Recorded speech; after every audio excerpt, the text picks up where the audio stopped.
Live. We're live. Want to see how much power I have?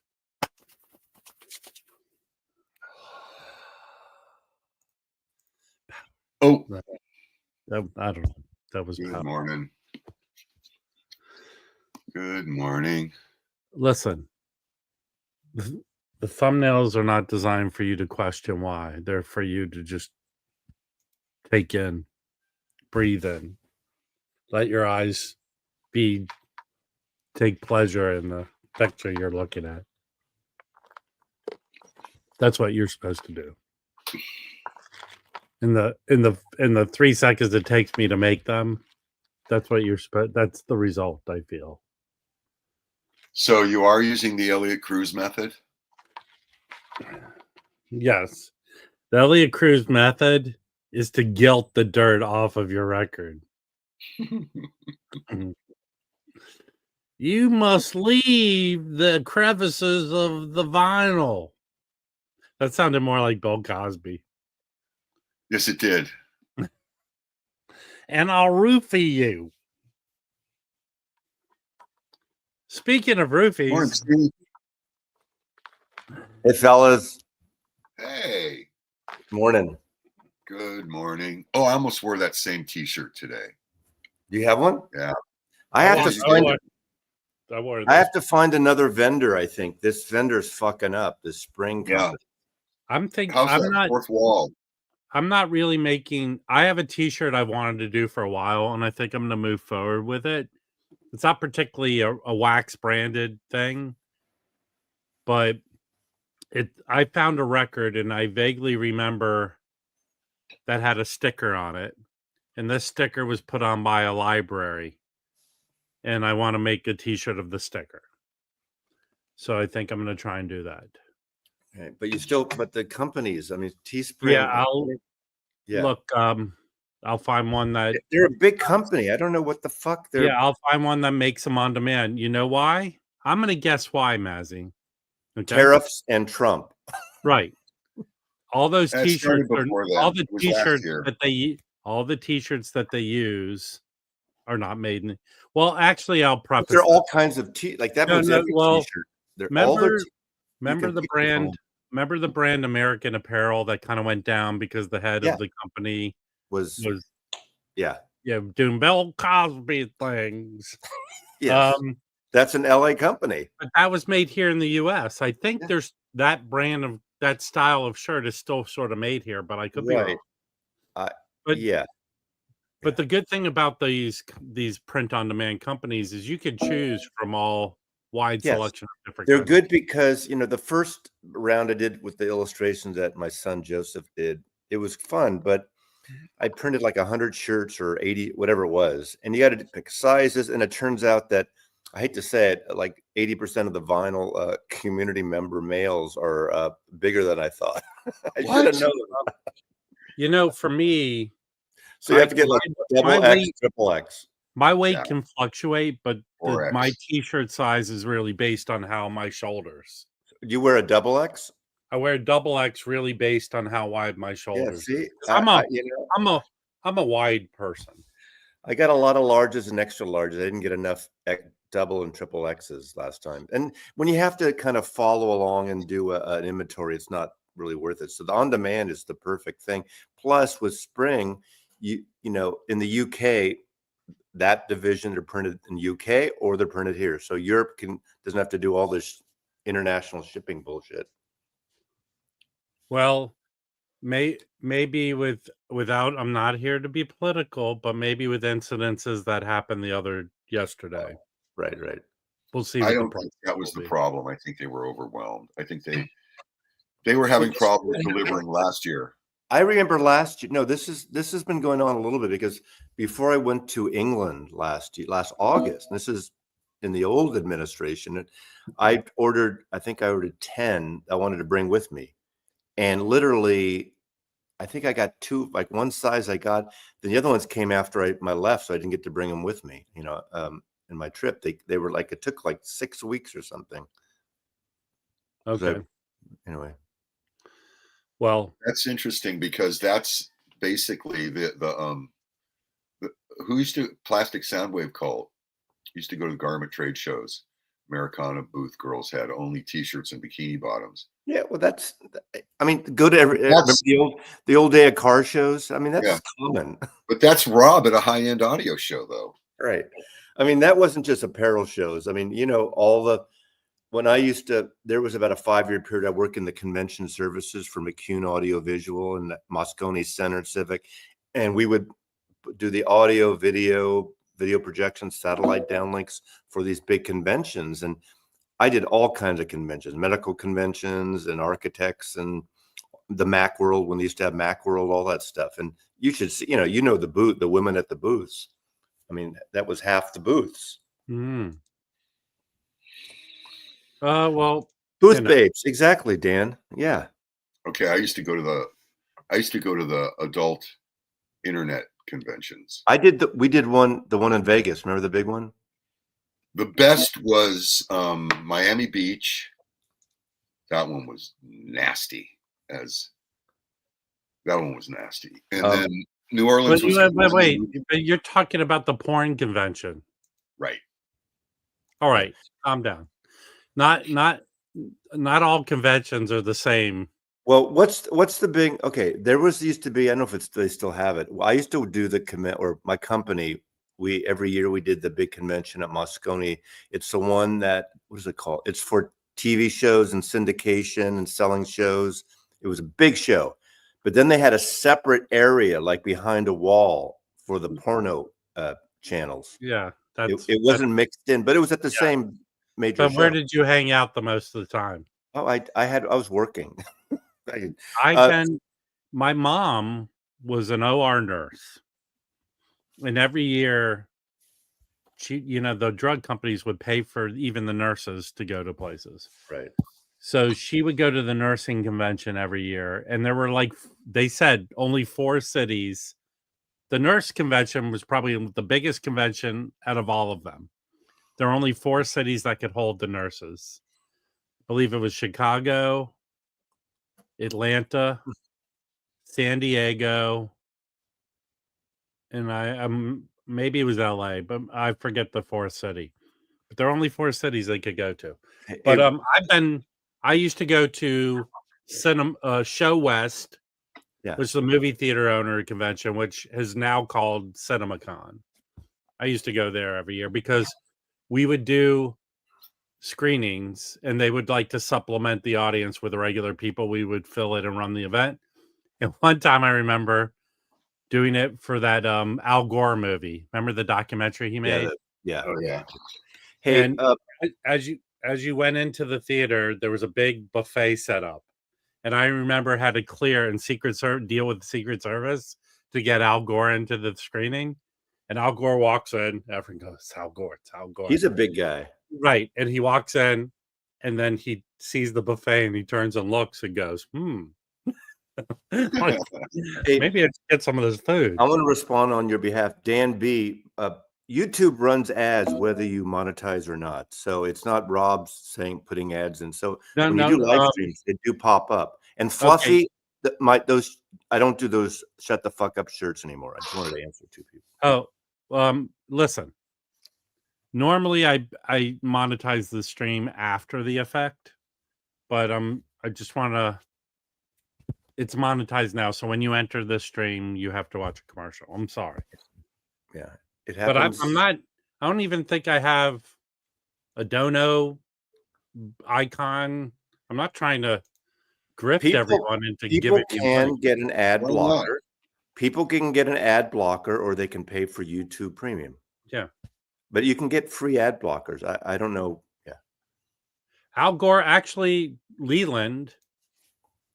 Al Gore has been doing the publicity rounds for some reason. He just did a big speech. I'm still on his mailing list, so I get. I have a problem with Al Gore, and it's auditory. His voice, to me, back then, not so much now. I can't get the sound of Mr. Slave from South Park. It's the same. It's the same. He sounds like Mr. Slave. Yeah. I'm sorry. To me, Al Gore's voice is that of Mr. Slade. Well, It's no a ad weird, I weird. can't take him It's, seriously. it's a highly educated Tennessee accent. Yeah. I didn't know there was no ad blockers on phones. So Yeah, I wish there was a Chris Record Talk blocker. 10 minutes wax with VPN or shaving device. So I have I think I have an auction at 2:00 on Sunday, whatnot. But I Why just Sunday? because I can't do it Saturday. You know. Well, now you're going to compete with all the big timer whatnotters. Well, I saw that Mike Ingroove is doing one at 11 a.m. So does he need more than 3 hours? I don't know. He'll do fine. He'll probably have much better records than you. Yeah, I will. mean, he's going to have a great thing. And so, I'm not, unless I move it an hour, but we'll see. It's about. I actually made an Ingroove. I made an Ingroove order because he's putting out an exclusive record color variant. This Joe Henderson, Woody Shaw record, which has a good story. It's called Jazz Patterns. Apparently, well, not apparently. There's a Joe Henderson record, very kind of expensive, called Live at the Lighthouse, and it's a live concert at the Lighthouse, obviously by the name, and there was a portion that was not put out. And who owned Milestone? Was it Oren Keep News? Or he sold that portion to the guy who owned Everest, and they put it out. So they redid it. Real Gone redid it and is putting it out. I can't wait to get that one. No cease and desist from Chad on those T-shirts. I can do whatever I want. I mean, he's not the first person that said. Listen, as Chad's new best friend. And I ordered from the Ingroove a Chad record, one of the Mingus Atlantic 75 records. I ordered. What are you Who doing, the fuck Mazzy? has video going? Shut the fuck up, Mazzy. Dude. That was Chad. Well, so I ordered a Chad record and then I ordered another record. So I have 3 records coming my way. PB Thou, here's my opinion. I don't think San Diego is a great record hunting city. It isn't for some reason.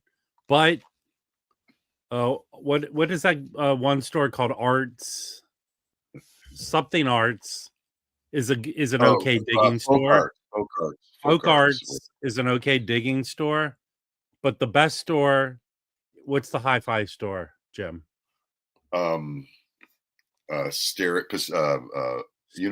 University Stereo, is it? What is it? It's an audio store, but they have a really gigantic record section you can go through. It's not called Stereo Unlimited. Stereo Unlimited. It's fantastic. Probably best record store. But it's a lot of kind of audiophile records, and they have records that have normally are sold out everywhere that you can find. But those are the 2. Maybe you'll have better luck. But there are a bunch of stores. They're just lame. That's my opinion. Did you have the same opinion, Jim? Yes, there are a few good stores. Are there any on the way down though? Yeah. Actually, driving up to LA, and what's the one in San Clemente?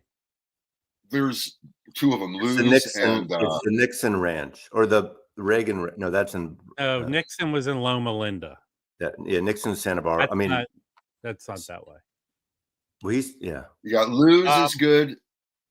Standard Record City, maybe. Stereo Unlimited's good. You want to go to I was just wearing the shirt yesterday. Spin Records. Spin is in Carlsbad. Lou's is in Encinitas. You can go to Legoland. That's on the way back, and then that's where you should go. And in Costa Mesa, go to Blind Dog if you have time.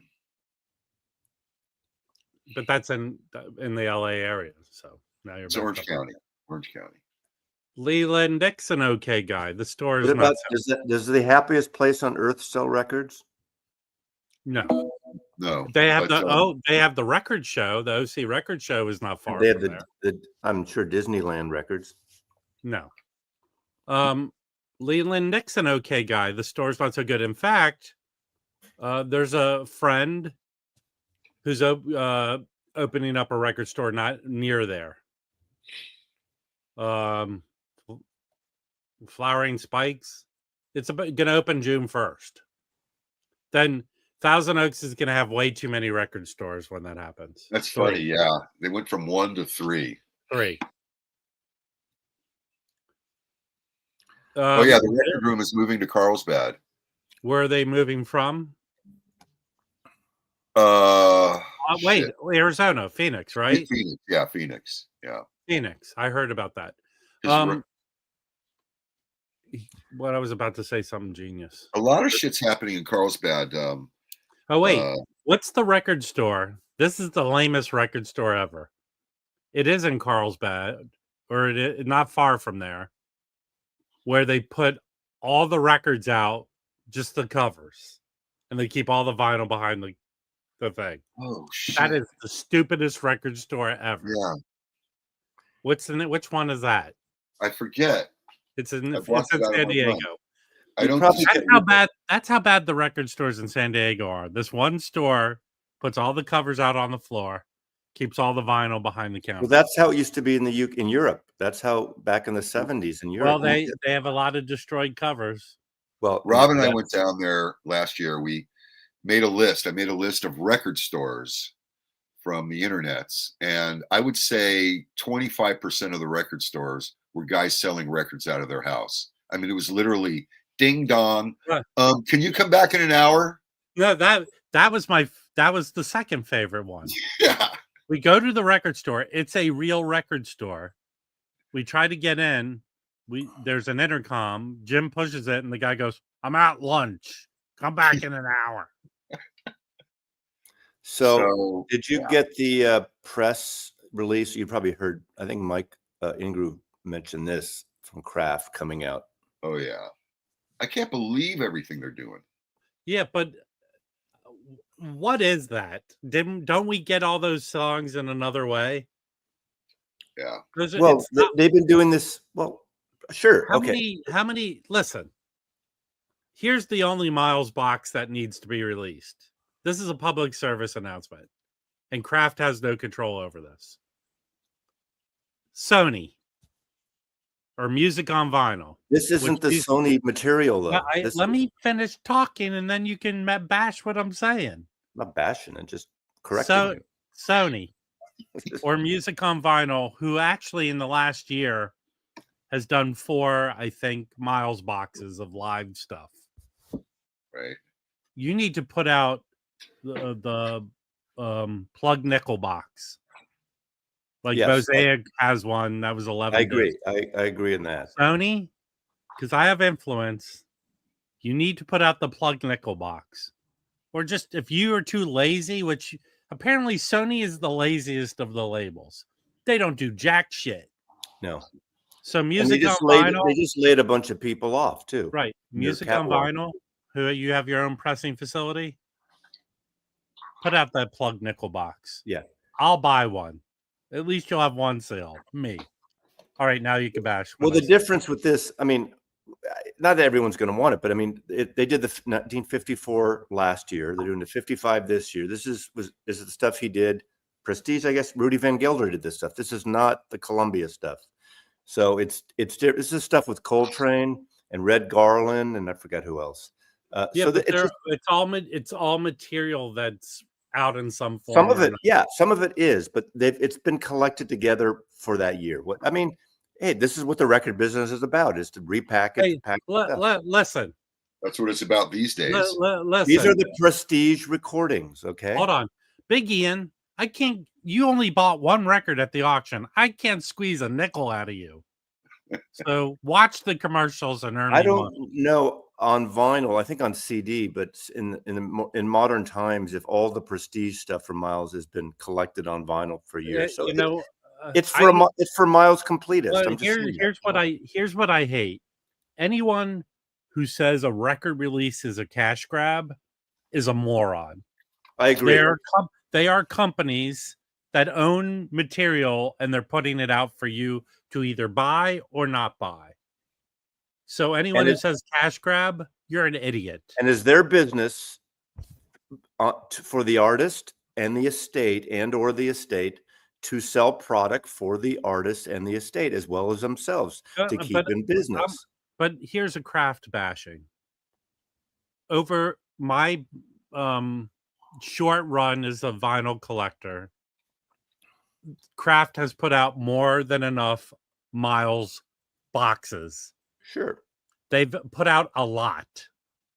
Stop. But that's literally their job. That's like MoFi is doing all the Dylan and all the Santana and all the Miles. Put one out last year? There was a Kraft Miles thing too. Did you hear what I said? Last year was the 1954 box. This year is the 1955 box. Hold on one second. It's okay, I'm gonna go. It's 70-year anniversaries. Hold on. I'm gonna go in. Let me try and fix this. I'm gonna go in. The people are complaining there's commercials every 5 minutes. I think they're talking about me talking about a Kraft release. No. Let me go in and try and fix this. All right. Live. Let me go. It's on. Okay. Save. Okay. Hold on. Less commercials, guys. There you go. The other big announcement, which was announced, I just got my press release yesterday.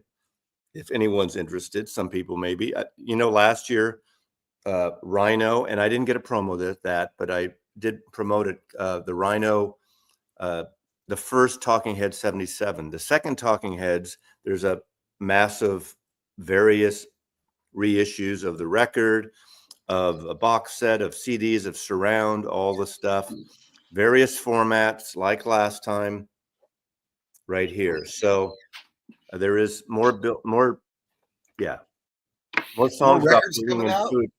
More songs about building and food. Unfortunately, I'm upset because they're not giving you the puzzle, the promotional puzzle that I have.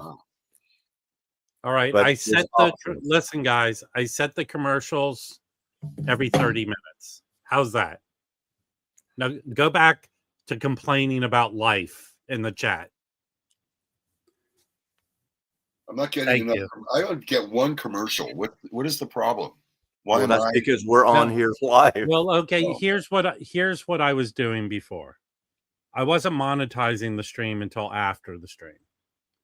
I'm experimenting with monetizing the stream as the stream goes on. So this is the first time I rather have a commercial when you just come in and then that's it. So there's so many choices the content creator has to when commercials are inserted. But hey, listen here, big complainer. CJ, you'll get a commercial for your erectile dysfunction every 30 minutes. Okay. Have you gotten a letter from my attorney yet? About what?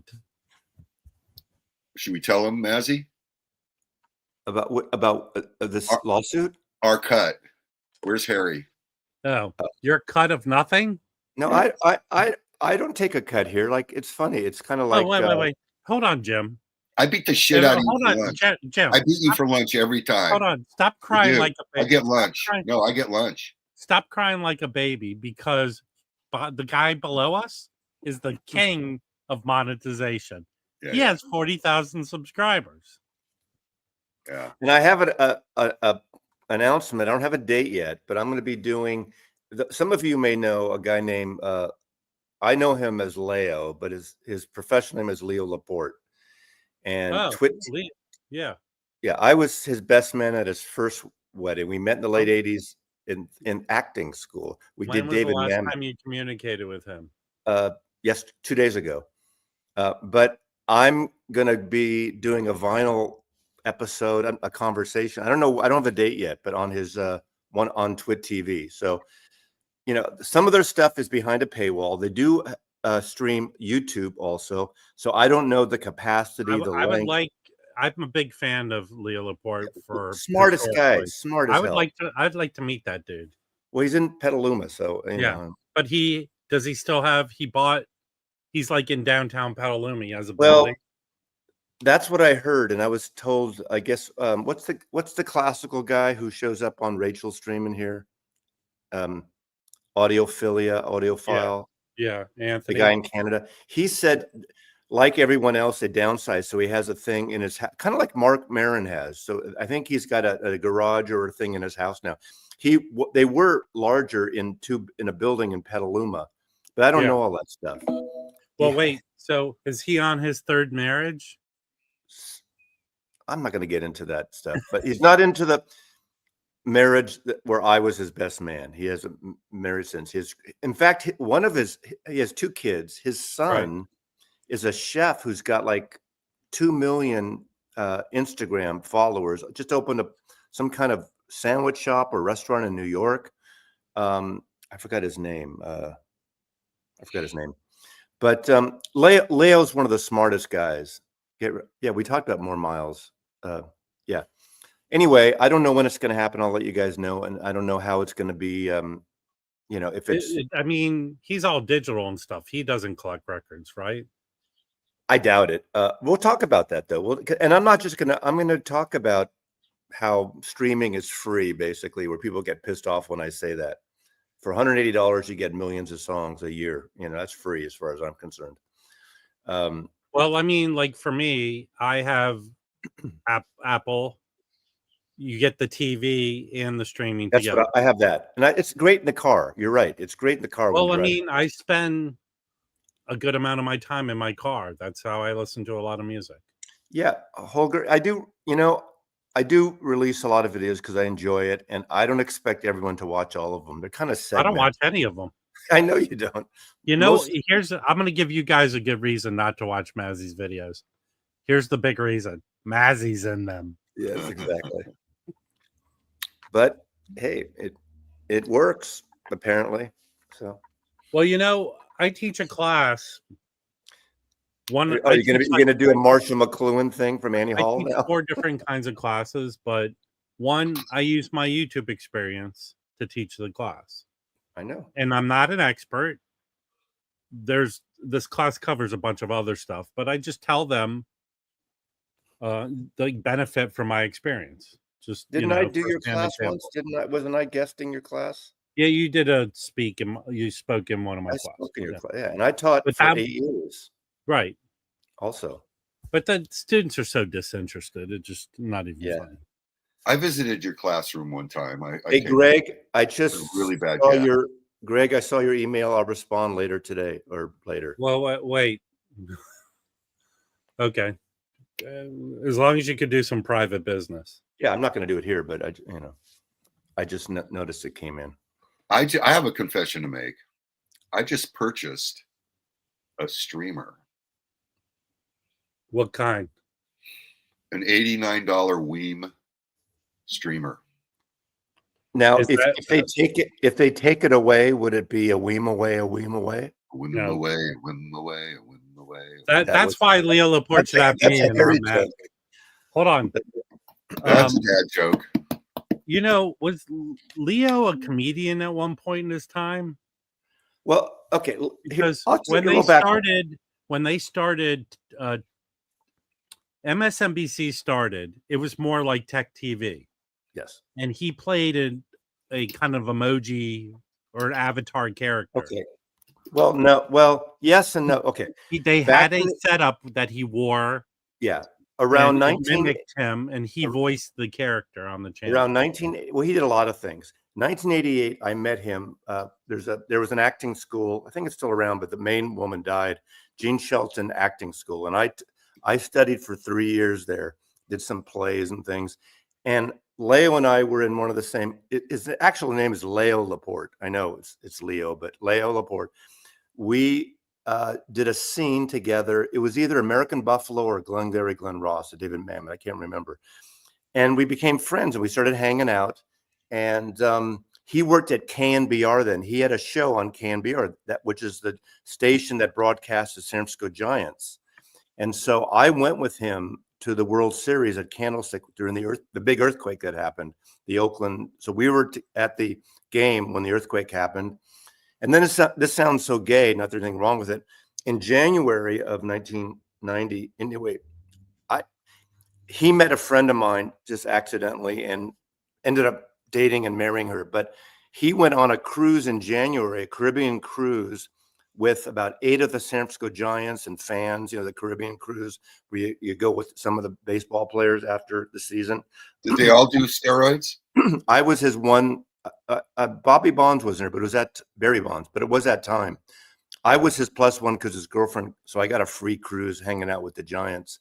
And we just became friends for years. But then KNBR Scaleback got laid off, but he worked with, before it was called MSNBC, Tech TV coincidentally built a studio a block from my office in the Mission District. And I'd see him every day, like for lunch, he'd come over our office and hang out. And we just were friends for years. And then years later, they had kids and they moved to Petaluma. And I saw him like once in a while when he was coming through. So I don't see him very often. I haven't seen him literally in since the pandemic, about 8 years in person. But we talk every once in a while. Hey, band. Dude, keep trying. Keep trying, you retard. I'm saying you're a retard. Here's why you're a retard. I ban your comments instantly. You go spend your valuable time creating a new account to cry about how much you have a hard-on for me. Hey, Biggie, and I'm like Zelig. Do you know who Zelig was? I'm like Zelig. Yeah, the Woody Allen movie. Yeah, he was at every event. Remember that? Yeah. Hey, is Chance around? Chance, are you around here? Chance? I have a question for Chance. Chance, I know you're listening. The part that was supposed to sound gay is going on a cruise ship to get a cruise together to the Caribbean. Anyway. Well, What? Oh boy. I know. It's a tough life. So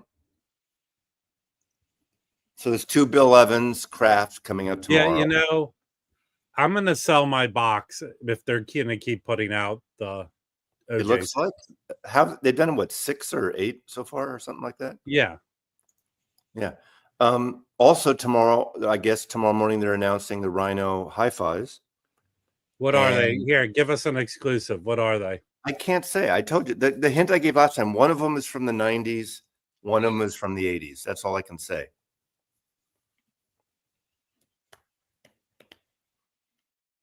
Do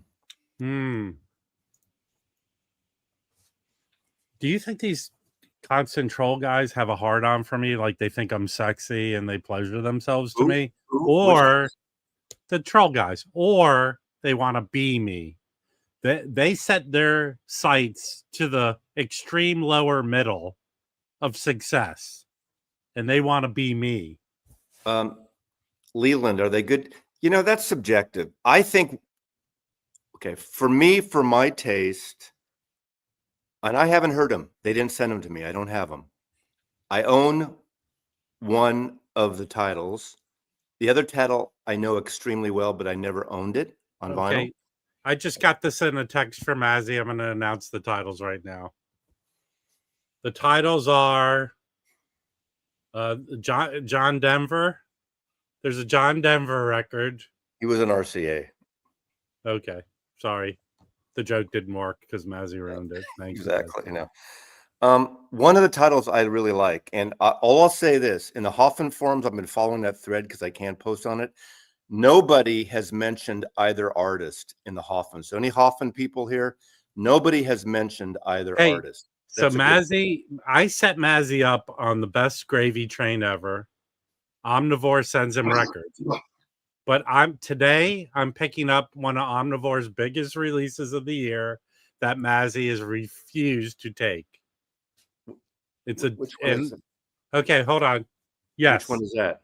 It's the Christopher Cross Big Giant Hit album. Yeah, it's a double album with alternative and outtakes and stuff.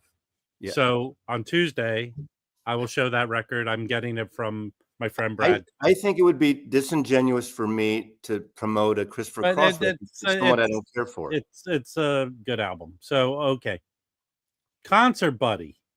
I see your thread. Now it's disappeared. Hold on, let me pull it up. Your thumbnail is confusing me. Now I'm gonna have to go to your channel, which I very rarely do. Hold on. Concert Buddy. Hey, I still don't know what a Concert Buddy is. Can someone fill me in? I know. I'm joking. It's his All plus right. one. It's his plus one. I know. I'm just being silly. Okay, here. I'm gonna try and. Okay, so it's not even coming up. Actually, your Instagram shows a better picture of the thumbnail. Now I have to go to your Instagram. Very rarely do that. Concert Buddy. Concert Buddy. Here it is. Here it is. Okay. Help me out with this. So he's posing the question, what ifs in music? What if? So is it if John Denver ever met Idris Elba? What is that? Who are those? That's Otis Redding. Yeah, but who's that? That's John Denver and Otis Redding. Denver. Is it John Denver? It's John Denver and It's Otis AI Redding. John Denver. What It's do we terrible. Or what that's if? it might be Billie Jean King.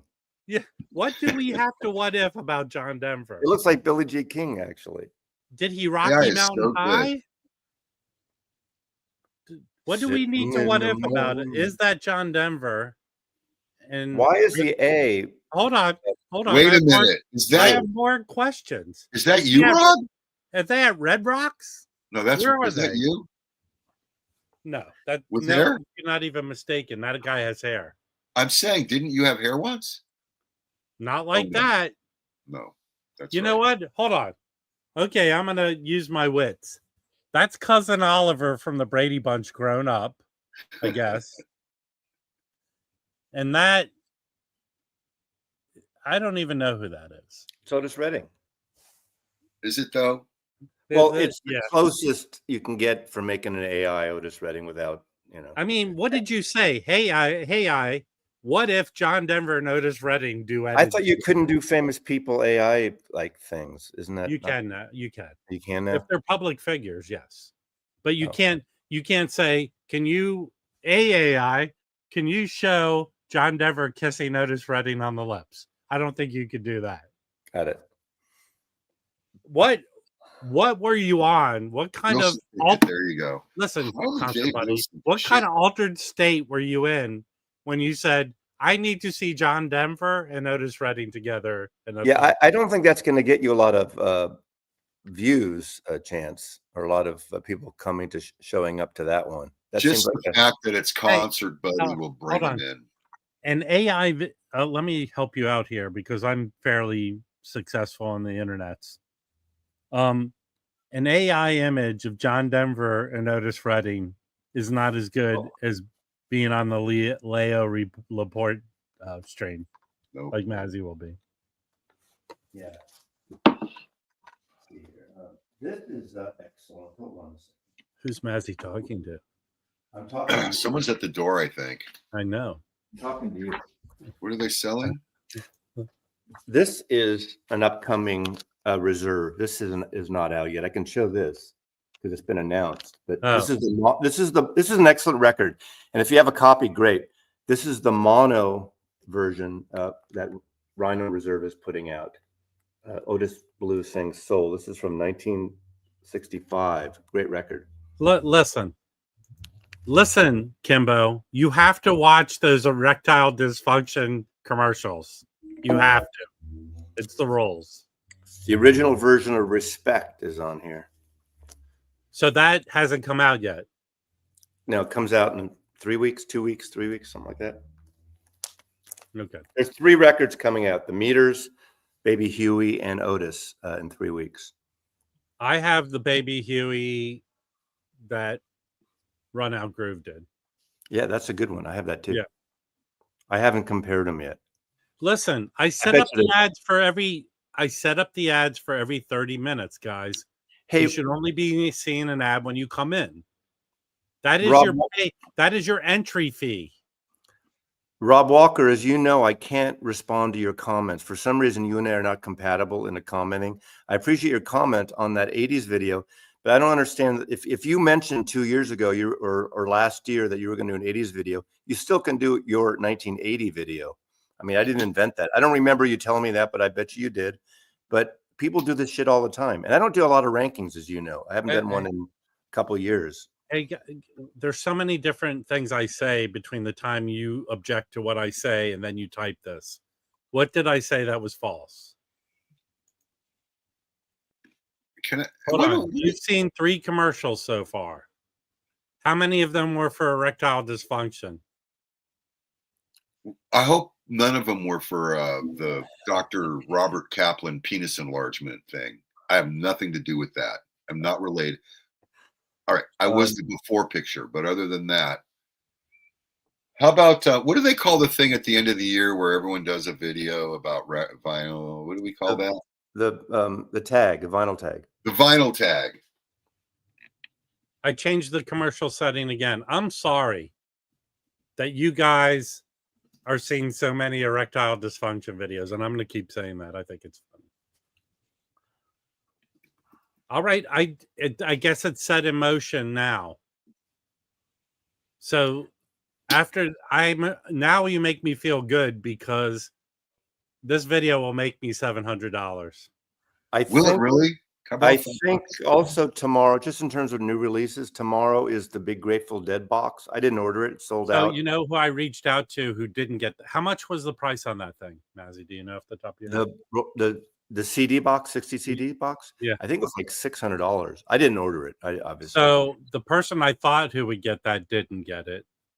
Who? So yeah, Roger. Right. So he said he's just going to get probably the CD version of. There's a vinyl box too that I think it's there's sold a vinyl, out. but there's a CD version of the. The vinyl and the CD are a selection, not obviously the full thing. Hey, if anyone in the chat got the box or knows someone, let me know. You know, I'm just curious. Thanks, Dan, on that. People got really confused. I have a bunch of comments were confused with it because Jimmy Rogers is not the same Jimmy Rogers. That Jimmy Rogers, and I should have mentioned Rough and Rowdy Ways, the name of that album comp, is where Dylan got his title. But that's not the same Jimmy Rogers who did Honeycomb. Totally different people. Okay, just got my first commercial over here. I like it. Hey guys, here's the real reason. Do you want me to be honest with you with the commercial nonsense? No, lie to us. Lie to us like you have been for the last 5 years. There's Billiam and Arnie Zanzapants have to pay their fee to get in here and troll me. That's the real reason. You know, yeah, you're right. The Grateful Dead boxes are, in my opinion, those 60 CD boxes are a really good reason to stream. It could be. Yeah, I understand that. I like well, anyway. Well, hold on. You're in the later stages of your dating years, Rob Walker. So you need to see a commercial about it. I get some of them. I get the 70s ones, the 60s and 70s. I kind of don't go beyond. I don't go beyond like, what is it, 78, 79, the Brent years. I think I have 2. I have the one at 89 with Branford. Remember the 1972 box, 60 CDs? Yeah, that goes for like $2,000 now. Okay, let me tell you. Getting back to that Baby Huey record. Trunk. It had a big trunk. It's boring as shit, man. It's the same song over and over again. Well, if you're not a Dead fan, I am a Dead fan. Does anyone not hear me? Well, we're having a conversation first, Rob. Is that they only had 10 songs in 1972. So every fucking show is the same song. Well, that's okay. All right. It's a state of mind, Jim. Smoke a doobie and listen. All right. So the Baby Huey record, let me set the record straight. First of all, the dude died before it came out. He was 5,000 pounds. He was unhealthy, young. He died. There he is. Secondly, he's only on half that record. Fourthly, you know what that record really is? It's a Curtis Mayfield record, everyone. That is a Curtis Mayfield record. He wrote all the songs. It's his record. But it's a okay? really good record. It's It's a a really really good record. Yeah. But Baby Is Huey's it, only though? on half of it, and Yes, it's it is a really good just record. a Curtis Mayfield record. Is it? Well, that's not totally true. It is a good record, though. I don't think they've repressed it a lot. It may be 3 times. No, they haven't pressed it a lot. And the thing is, right now, up until this comes out, you cannot go to a store and buy it now. Chance, you can't buy it. It This came out. is a really good record. It came out Run Out Groove. What, 5 years ago? Pre-pandemic, it came out, and you can't get the Run Out Groove copy anymore. I mean, you can buy it on the resale thing, but these records should be in print.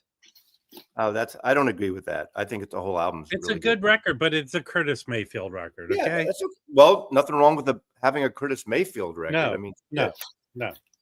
Right. It's better than having John Denver singing with Otis Redding. You know, just because someone, this is the thing that bothers me. Like, Wax gets bugged a lot of reasons, but when someone says we already have that, well, there's a lot of people that don't. A lot of people that are buying records today that didn't buy records even 5 years ago. Let's set the record straight when I say stuff about that.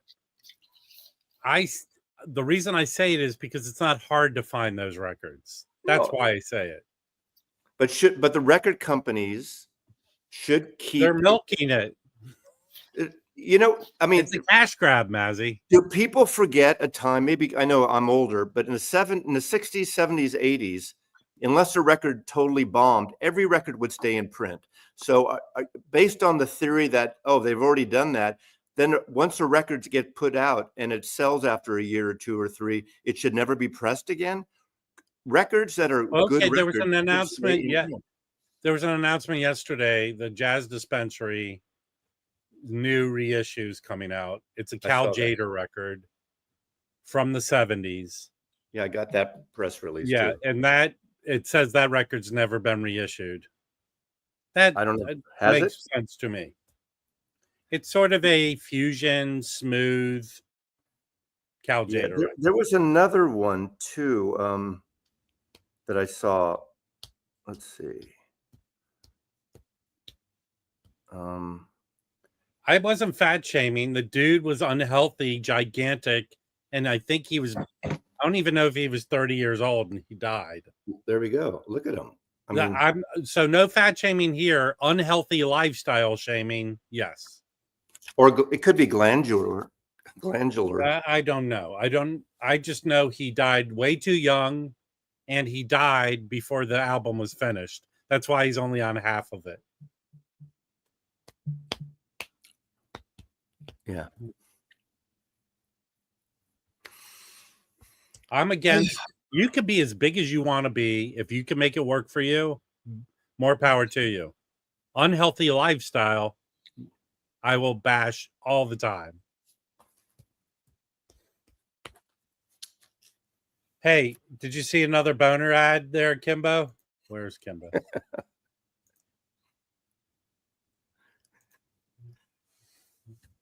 You know, of course, Tom, a lot of records, every record, Fleetwood Mac's Rumors used to sell for 50 cents.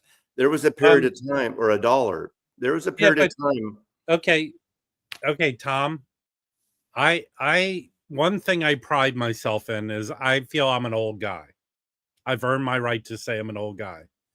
One thing I do not do as an old guy is go, back in my day. I don't say shit like that. Every record sold in a 50-cent bin at one time. Yeah. Back in your day. You know, in the 70s, every used record would sell for $2. I know if you went to a record store today, you might find that for $1. Everyone who complains about the ads they're saying, I'm going to make fun of you. Okay. Let's think about what ad Tom Rashawn's saying. I think you're saying for incontinence. That's my guess.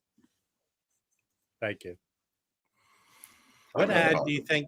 Okay, Angelo Kelly, what ad do you think he has? He's saying adult diapers because he peed in his bed.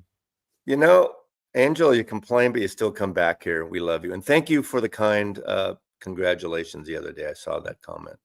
Thank you. Huh? Yeah. There you go. People complain. Well, everything we could get in that whole conversation where those wankers complain that all those people didn't buy COVID; they were already sick.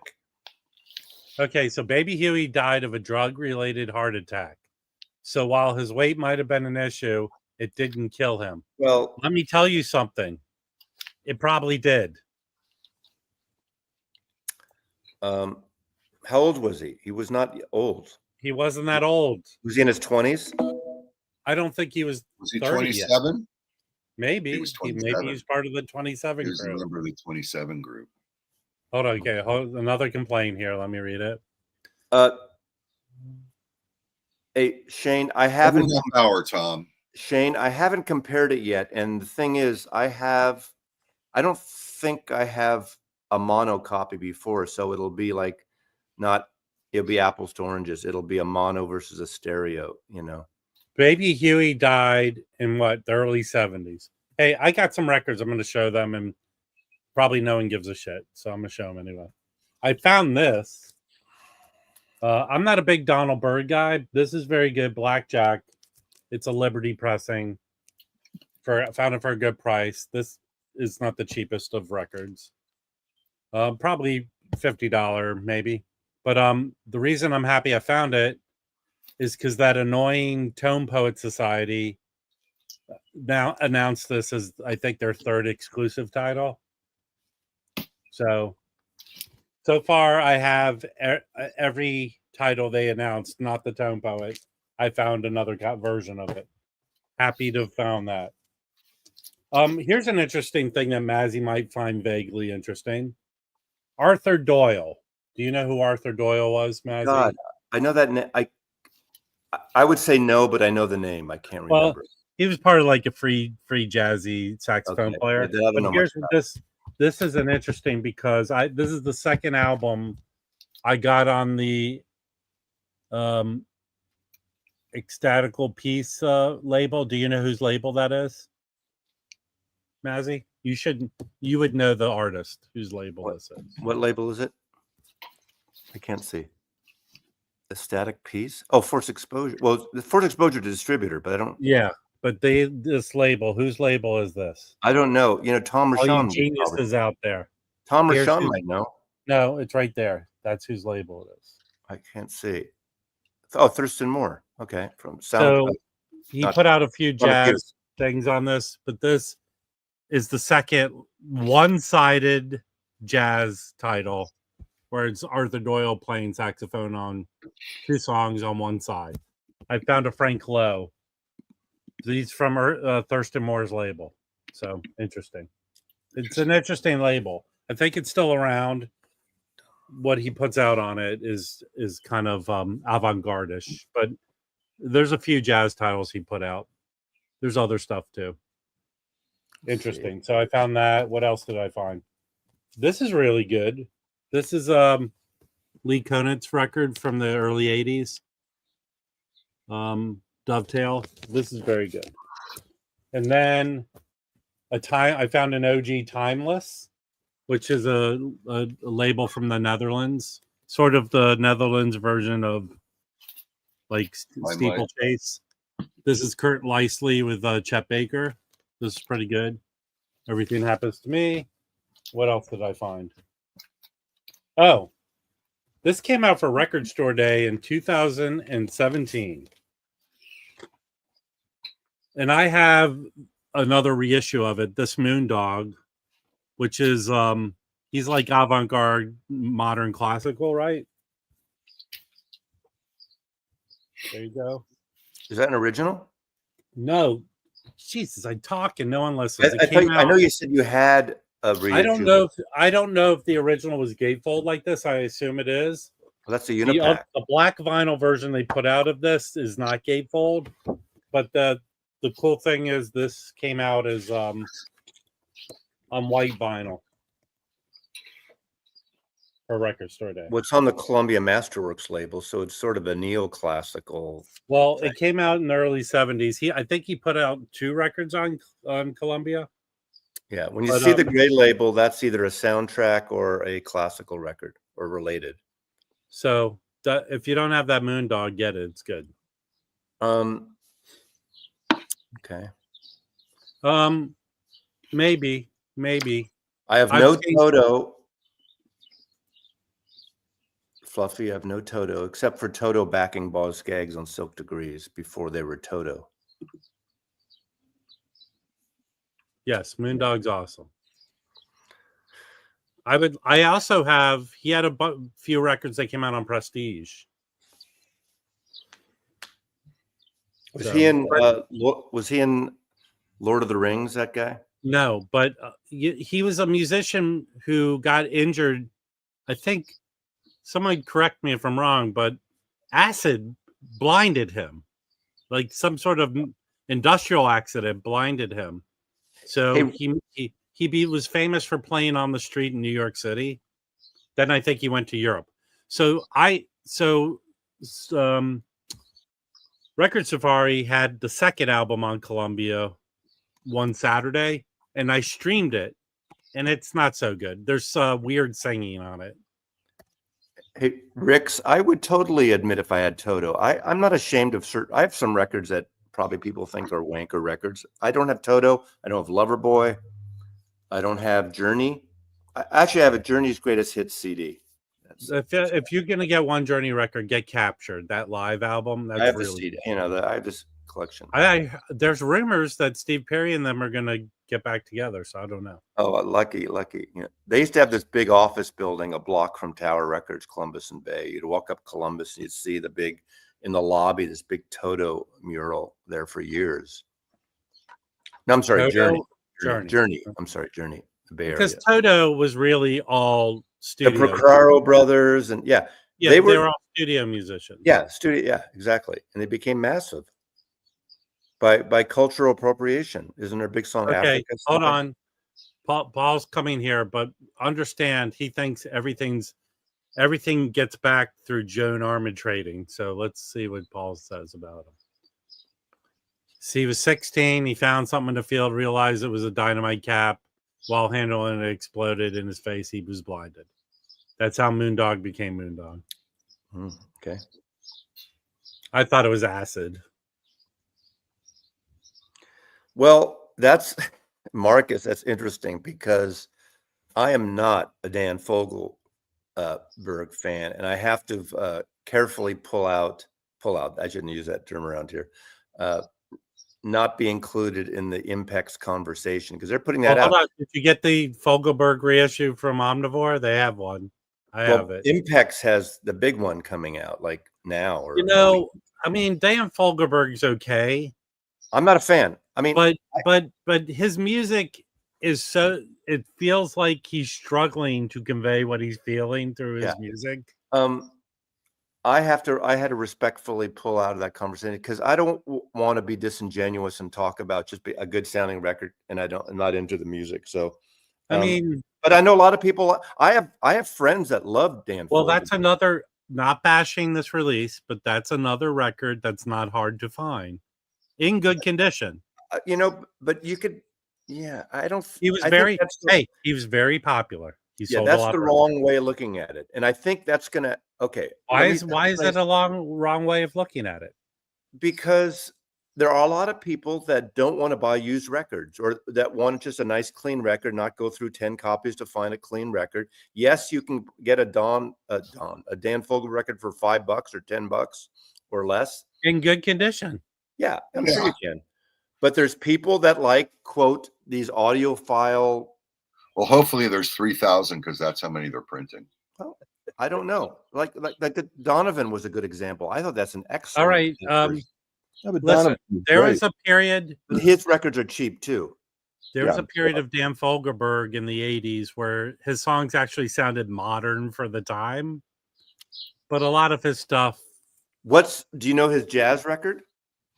What? Yeah, that's the one I have with Tim Weiselberg. That's the one Omnivore reissued. Tim Weisberg? Yeah. Do you want the record? Didn't want it. Brad give you a copy of it? You talking to me? No, Jim. Oh. Do you want? Chad? I'll give you the Dan Fogelberg, Tim Weiselberg record. Weisberg. Omnivore just reissued it. It's not the bookkeeper for Trump. It's not the bookkeeper for Trump. It's Dan Weisberg. No, Tim Weiselberg wasn't Tim Weiselberg more Drop the L. Weisberg. Weisberg. It's two Weisberg. syllables, not three. Wasn't he more like Wyndham Hill style jazz? Yes. He's Worse like than a that. Kenny G, like a Kenny G. He used to walk around Topanga Canyon with a wooden thing with flutes. Doc, hanging will you up. tell him how to operate on a? Never mind. Well, I like this conversation. I actually have a record that fits right into this that I just bought. You want to see it? No. Okay. Well, hold on, everyone. I think we should congratulate Dr. Robert on actually seamlessly coming in to show one of his horrible records. I'm just always trying. I'm always trying, Wax. You know that. So this is a fucking. Oh no, I'm sorry, Dr. Robert.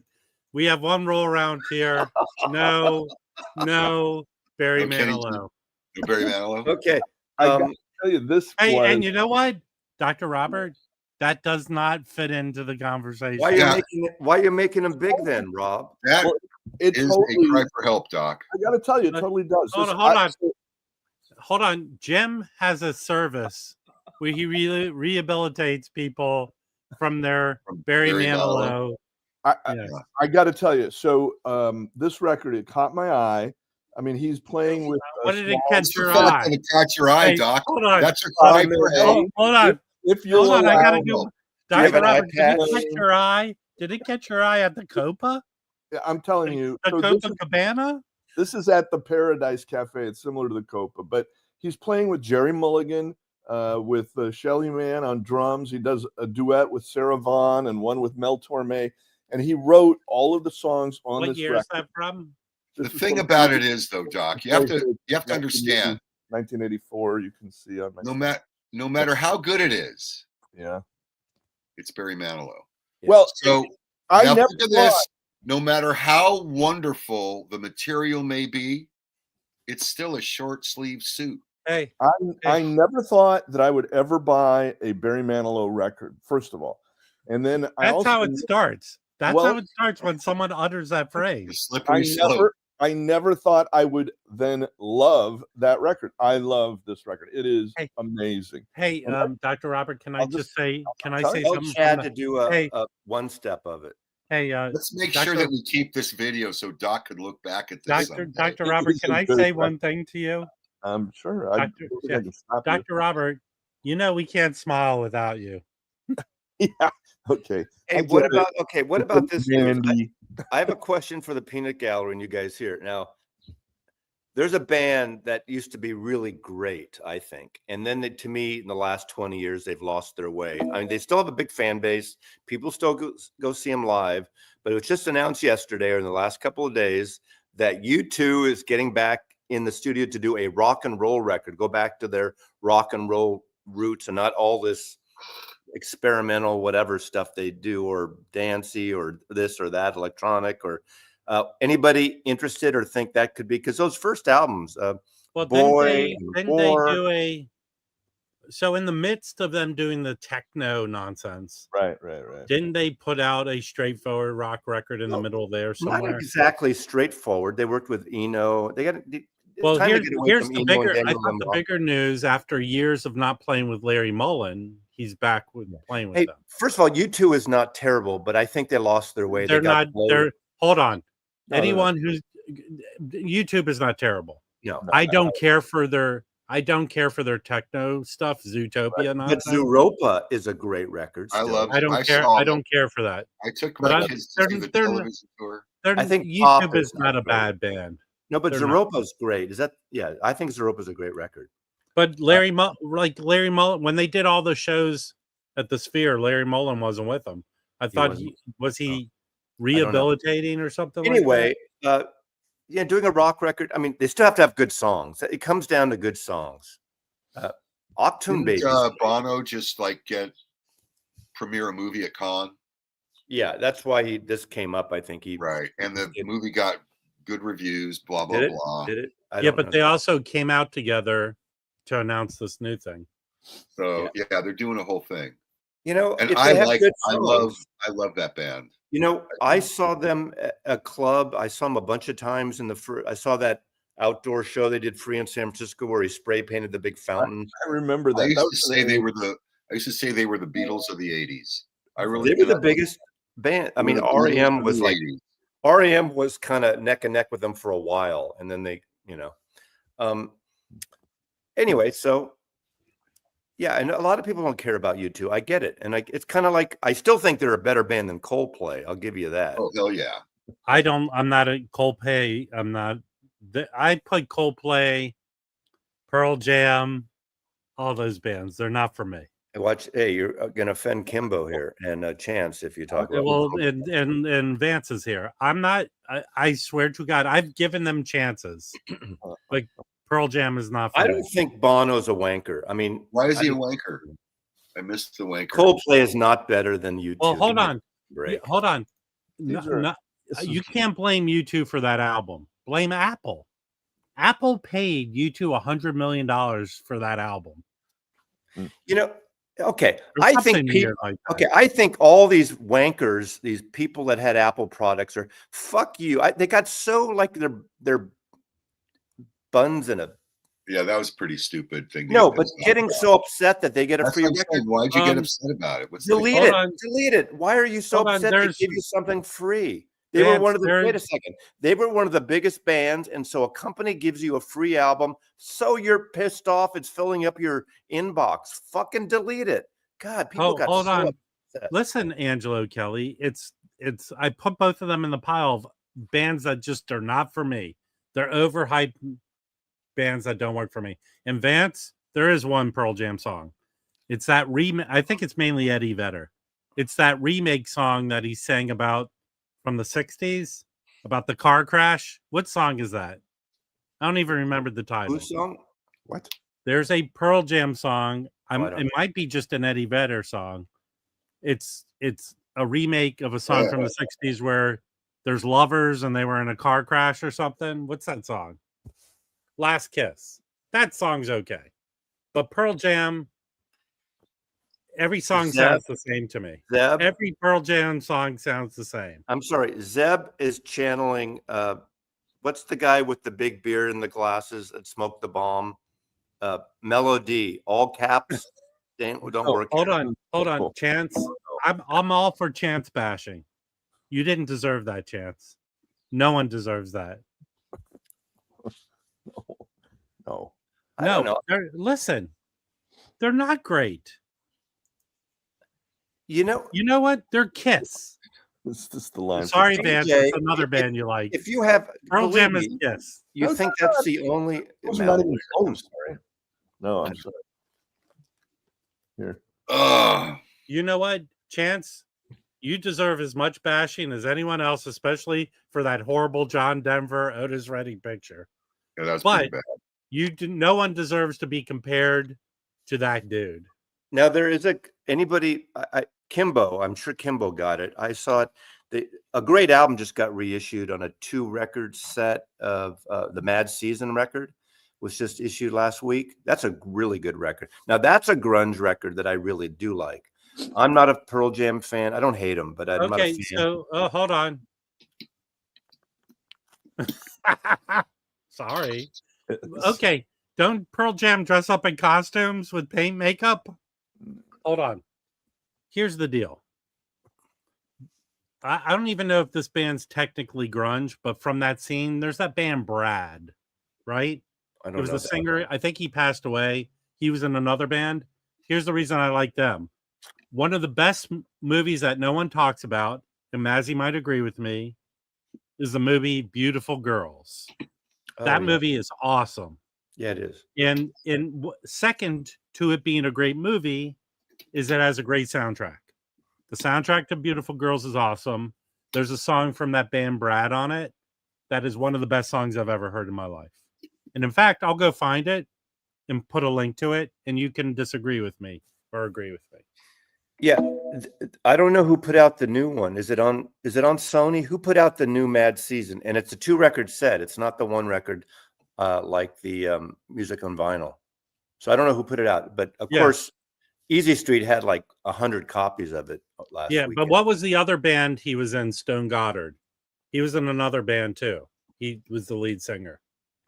Is he in Temple of the Doom? No. My point, Scotty, is Pearl Jam is overrated. Yeah, Bono's daughter is an actor. Yeah, she's a There's good great actor. There's a great scene in that movie, Singles, with Painted Shield. Yeah. what? I'll take Pearl Jam over Pearl Dave Jam. Matthews any day, though. Oh, Oh absolutely. yeah, Absolutely. Matthews just Yeah, sucked. but hold Right. on. And John Pearl Mayer. Jam's Hold got on. some good That's stuff. not, Harry, that's not Harry, saying when much, Harry. That's but not Harry, saying much. the way you just said that is when you go to hell, the devil will say to you, "Okay, for eternity, it's either Pearl Jam or Dave Dave Matthews." What? I'll take Pearl Jam any day. I Hey, think Zepp, is the Mad Season extra tracks or is it 45? Why is it 2 records? Is it By just Angelo. spread out?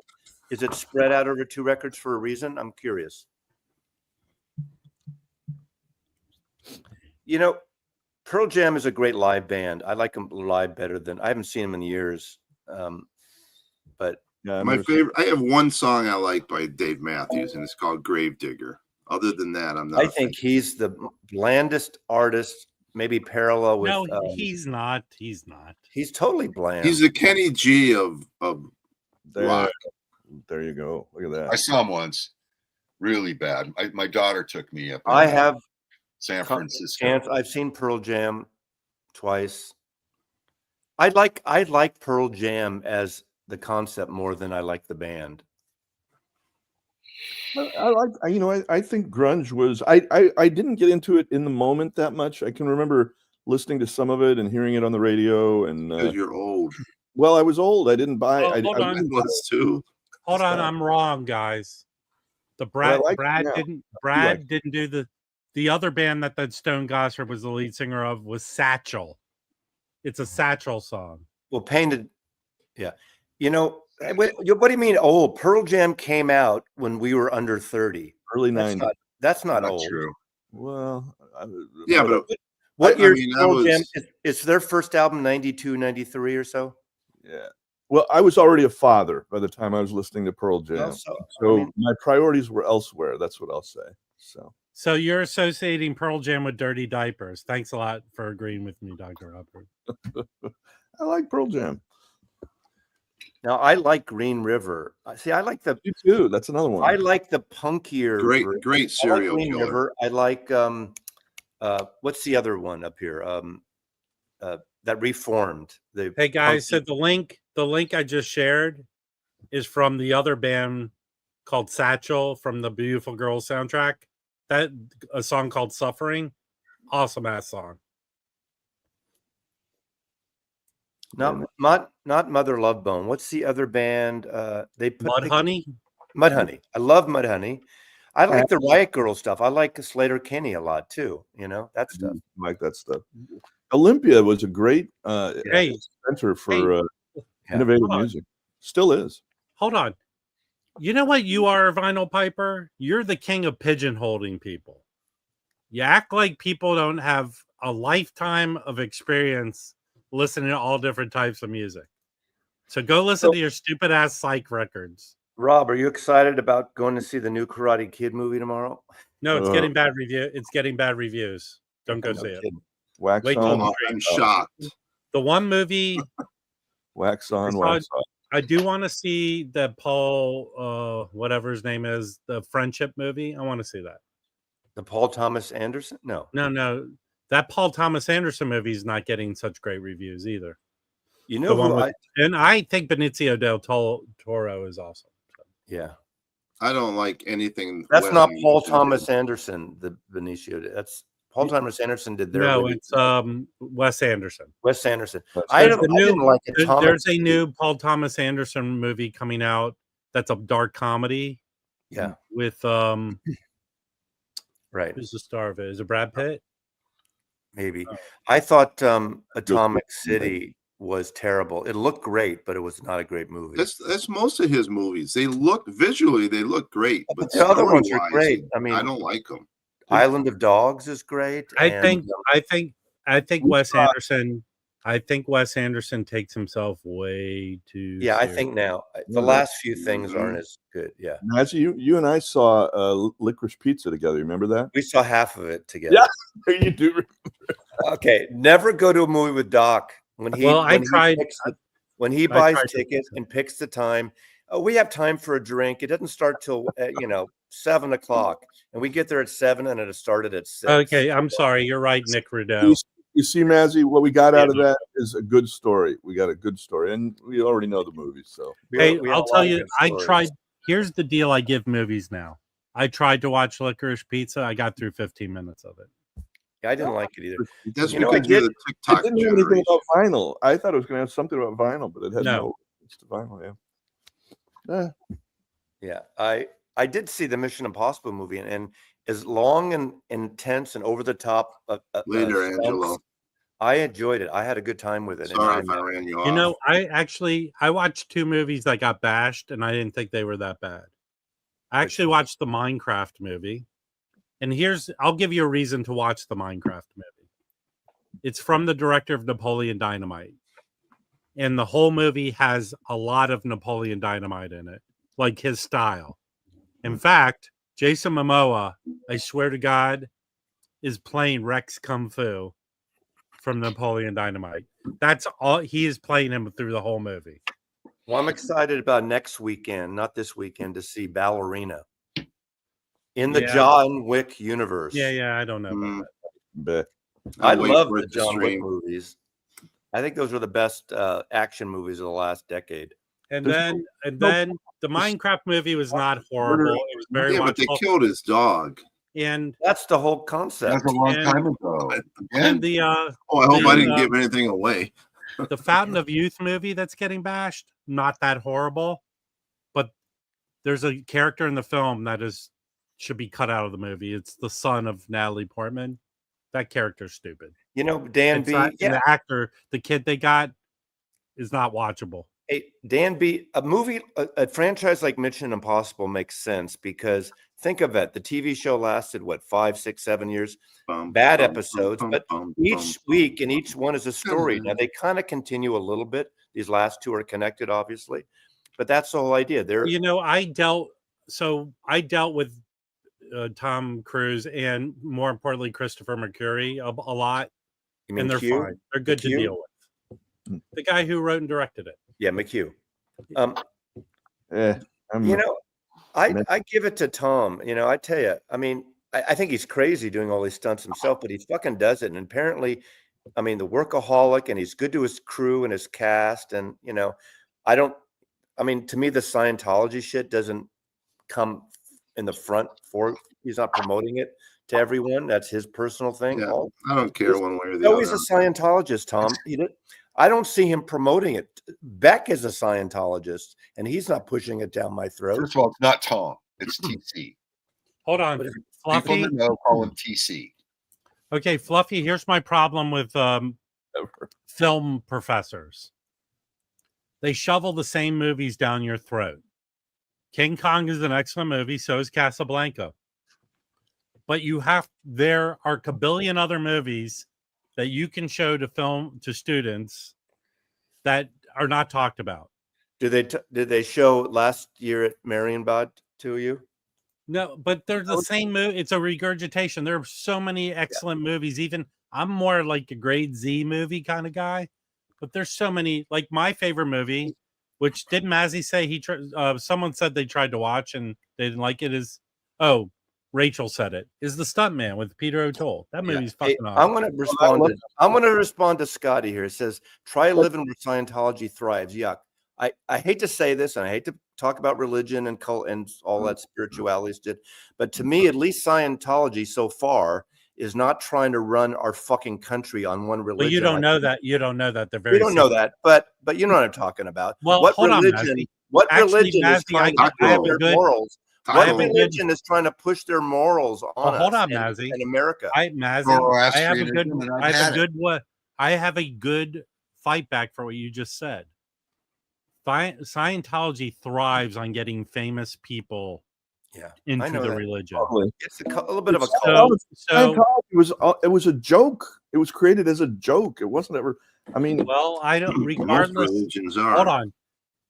Regardless of its intention, it thrives on getting famous people into it.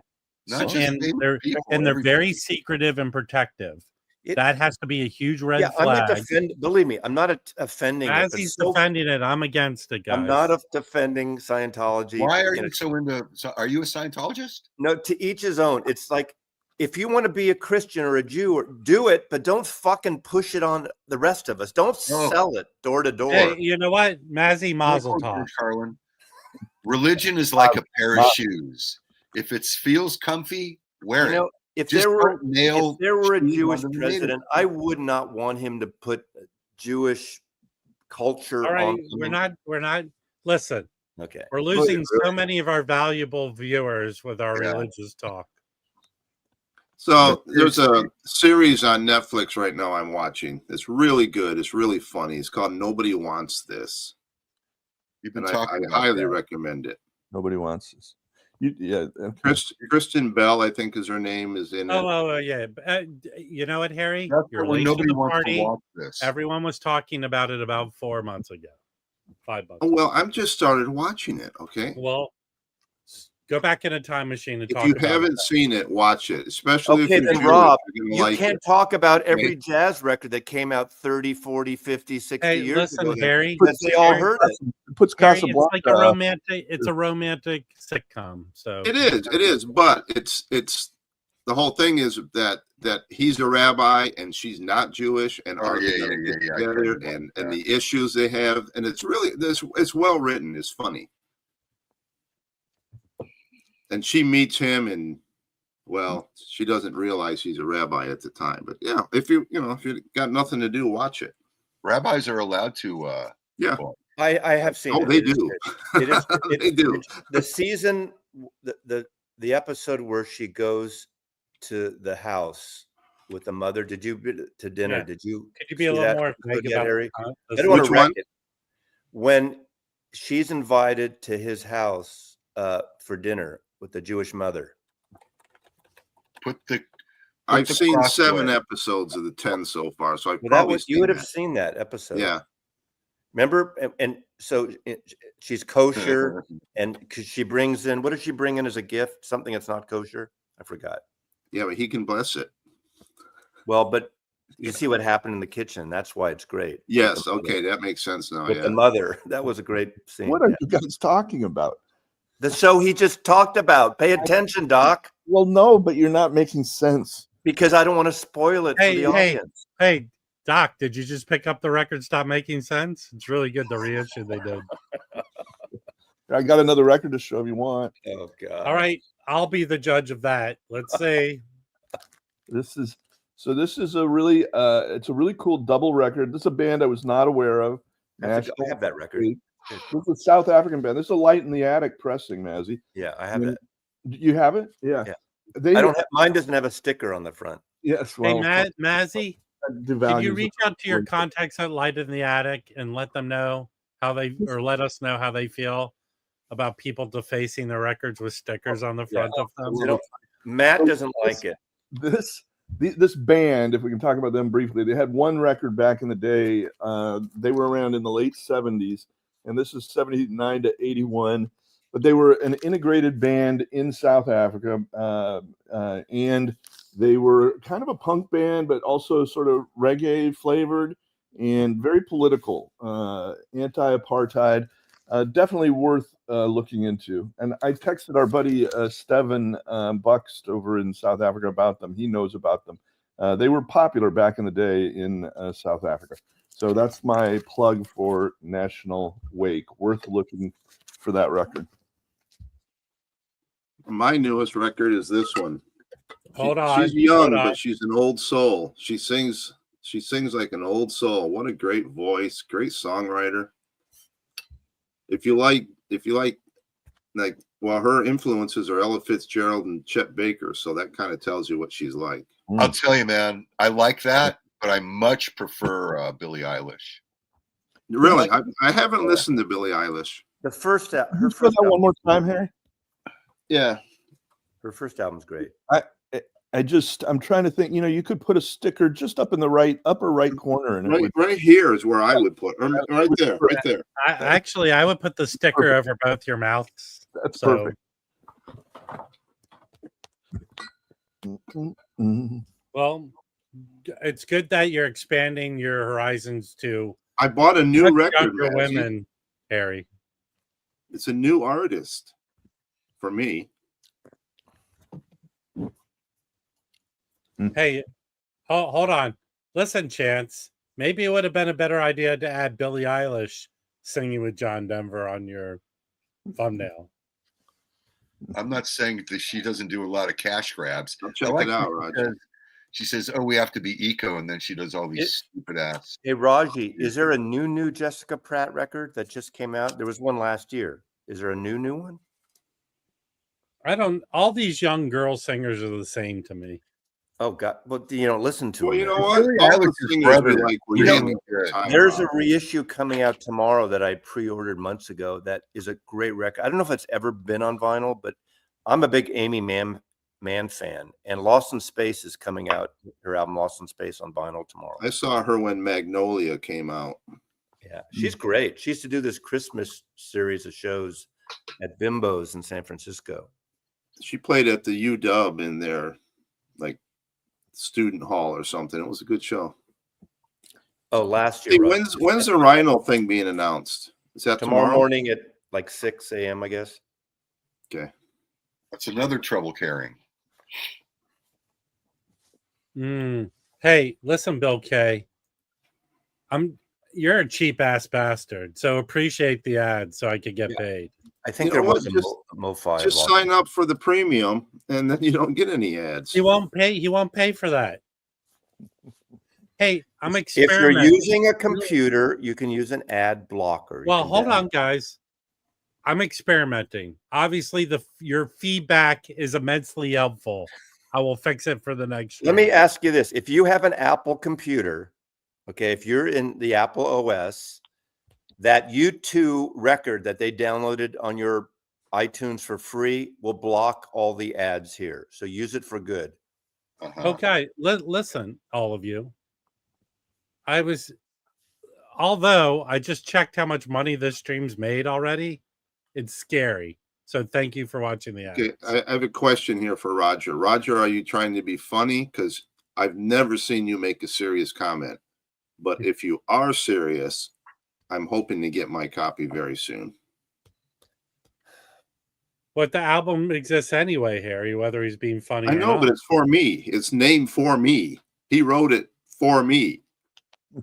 So it's kind of cool. Who wrote it? Yeah, It's my buddy Hamel on Trial. He did an album called Harp for Harry. Lost in Space comes tomorrow. He did 100 copies, and everyone has individual artwork on the cover. Did anyone see? Because Tool Tuesday got back together last weekend. Yeah, they Here did. in LA. I think my It's streaming copy all over the place. my copy is supposed to arrive tomorrow, Lost in Space, and I ordered it 3 months ago, whatever. So it's tomorrow's the release date of it. Sweet, Roger. See, Jacob. I haven't got any notification, and I'm his friend. How much do you pay for the premium version, Harry? Isn't it 15? I don't know, what is it, $20 a month or something? It's not that much. Now there's two different things. There's YouTube TV and YouTube Premium are two different things. I Hold do on. the premium. Hey, we have a new resident. Hold on. We have a new resident guy whose all his comments are complaints. And it's this dude. And if you look at the picture, which I don't even know if it's him. You know, Brian, for Rob or any of us to come up here and do this, we're creating content. So YouTube is making money no matter what on this content that we are creating individually and collectively. So why shouldn't any of us get a little cut of that money that Google, YouTube is getting? This whole idea for free, you know, I don't know what you do for a living. Do we know what he does? Do you? Well, hold on. Work? Apparently, you get paid for what you do. Hold on. Apparently, horses are still pooping, and the poop needs to be picked up. Now, what That's all I'm saying. Whatever any of us do for a living, we get paid for it. So shouldn't you get paid for it? Sometimes people do Patreon. Sometimes they do it from the ads. Sometimes there's donations. I know for myself, I create a lot of content and I like it. I enjoy it. But after a while, hey, stop cracking jokes and be serious, Roger. He is being serious. That's the guy that was at the Harry Fest. That Mazzy said, "Who the fuck is he?" Oh, right. The thing of it is that you have to at least give some sort of quality entertainment in order to, make it worth sitting through these fucking commercials. And Well, okay, it's $14. That's what I pay. $14 a month. It's worth it to not have the ads. Just pay it. Hey, listen. You just skip over. Hell, it. that's Awesome two ass cups records of that I coffee show don't buy anymore. themselves. Whatever. I can't remember the last time I went to a Starbucks, by the way, speaking of coffee. I try to go to local drink. people that are doing it and, not the corporations. Hey, we know the ad. Listen, you get the ads you deserve. What's Like this dude. Enough about the ads. So can I just say, Wait. Are you dictating what Wait a Rob- minute. You conversation? can get a record and you could put an ad right here. Oh my And then God. every time you show it, you could get paid. All this conversation about ads is more boring than I'm going to go out on a limb than any medical minute that I've ever brought. No. It is far worse. true. Hold By the on way, 1 second. I have a good one. And Let's hear it. Let's hear it. The commercials are one thing, but the medical minutes have a bit of horror to them. not always. Make them big for this, Rob. No, I was in advertising related business for 38 years. All I'm saying is, Dr. Robert, if you told these stories when you had your medical license, I would feel very bad. But now you're free from it. No, I woke up this morning and there was a practice, but I've got one that's kind of charming. It's hold on. No, the fact that you're starting with that doesn't make me feel good about the story. Okay, Nuclear has a good idea. I want to get a leather jacket where I have like a MoFi patch and an Analog Productions patch and a Crafting Rhino badge. And you get all these sponsors. That would be cool. No. How can a medical story be charming? Well, you judge for yourself. I think Jim will really like this one. No. Well, let's find out. Let them tell it.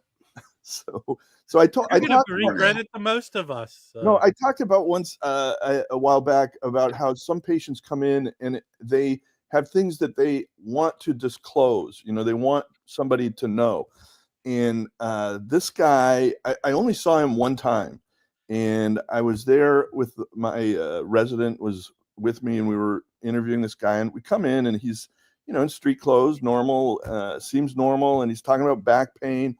And all it is back pain, and he very much wants to show me his back, to have me examine the back to see it. And there's really not a need for that. There's nothing to gain out of that, really. Or I didn't feel in his particular case that there was any need that I actually look at his back. But he insisted, and ultimately he takes off his shirt, and this guy is like, he's got fur. I mean, it's like 2 inches long, thick as a dog. And how did that make you feel, Doc?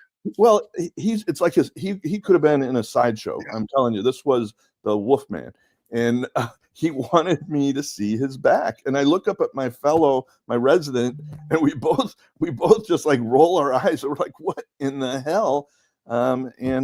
So we finished and gave him his exam, and that's the story. He wanted me to see his furry back. The Wolfman. Okay. Did you say maybe go see? They're doing some great things with electrolysis. Yeah. Maybe you know what, Dr. Robert?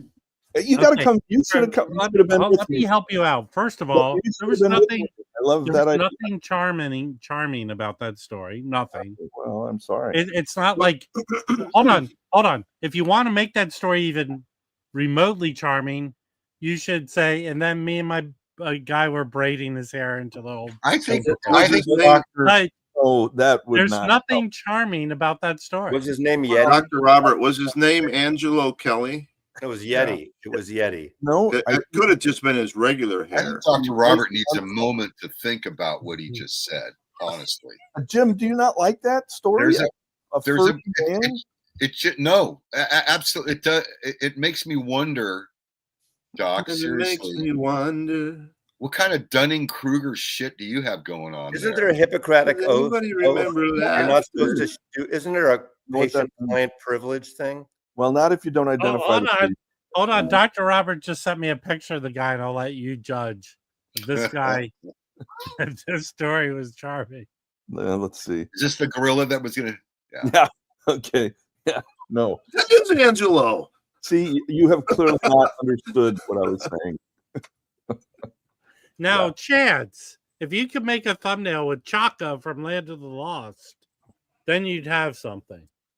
I saw a guy with a hairy back once.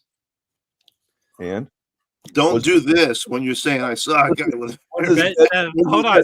Hold his on. head I was got stuck in a here, fence. Just saying. His head was stuck in a fence. I'll finish Jim's Yeah. remark. Jim said he saw a guy with a hairy back once. Then he realized he was looking in the mirror. There you go. Willie Do a pig Scientologist. shed? I was walking down the street with Dr. Robert. There's a goat and a fence. Yeah. This is Jim's story numbers. No, I'm sorry. Dr. Robert was at Dodger Stadium and he had to take a leak. Yeah, They went into the public bathroom where they have the trough there, the leprechaun was there. and he sees a little tiny guy next to him. No, Sneaks a peek. no. He can't believe the size of this guy's. Things have really gone off the rails. Fingers. Running out of things to talk Size of about. his fingers. I've got one more record. Hey, I got something. How about stereo and mono? There you go. Now, yeah, I love it. Love now it. you're talking, huh? I love that record. Did you realize you were going through your collection and you realized you had one of each? I'm like, why do I have two of Later, these Roger. suckers? Yeah. You need mono and stereo. Why do I have two of these buggers? Yeah. And it's Love because one's mono and one's stereo. And guess what I'm going to do today? I'm going to put my mono cartridge on and listen to the mono. You know, what I would really recommend is you put a sticker on both of them that identifies them as mono and stereo. Yeah. The thing of it is that it's already there. Oh, Right there. Stereo and mono. And it's in much better writing than I could do, Doc. I don't have that doctor writing thing Yeah. going. Well, you know what you need, so that's fine. Yeah. So this, I don't know if you can see this record, Rob. This is, you know, I like to show these kinds of things once in a while, and sort of as a warning. No, well, there's a bit light hitting it that we can't see it well. It's the cover itself is very bright, so that's all just a cover. But it's an MC5, essentially a bootleg. It's not a bootleg; it's an official record, and it's on the Total Energy label. But the source tapes for this are just terrible. So that's my concern with not uncommon among bootlegs. It's just that they're so horribly recorded. You never know what you're going to. Yeah, they're hit and miss. Yeah, they are. So that's one I would skip. I love the MC5, but this is not the record to check them out on. So did that guy have a hairy front, Doc? Yeah, talk about a guy who might have a hairy back. Everywhere. I mean, everywhere that I saw, chest hair, back hair. I mean, Must have been a bitch when they do the EKGs on him. It would be. I mean, yeah, it would be. You'd have to shave this guy to put him a problem. Hey, Doc, was that George the Animal Steel that you were examining? You know, again, I can't disclose names, but pretty sure not. Yeah, not all of them, Dana. And this comes from a guy who has a lot of Pearl Jam bootlegs. Hey, I have a feeling, Kimbo, it's not that they're bootlegs; it's that it's Pearl Jam. Well, and the thing, Kimbo, is it's not just bootlegs anymore. So these are official recordings from old, or official pressings from old. You know, these things come out on RSD in other times. Some of them are just poor quality. They are, and this is an official bootleg, but it's no good, no damn good. Record show in Tacoma this Sunday. Yes, if you want to see Harry out with all the other people, I'll be there as a buy. Here's the issue though. It's 45s only. They won't allow anything other than 45s. Oh, really? I'm not coming for that. No. Will they have a good turnout? I don't think so. I'm going to go to see.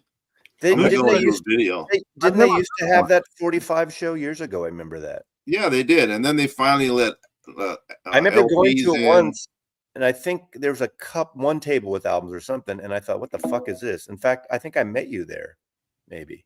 Yeah, Hey, I think so. I hey, met Dr. Robert hey, there. Earth- for the But that was first a Earth- different. Earth- That was the second Earth- one. Where I I met hope Naz. this. Hold on. I hope That was this the isn't second a one. serious That was- question.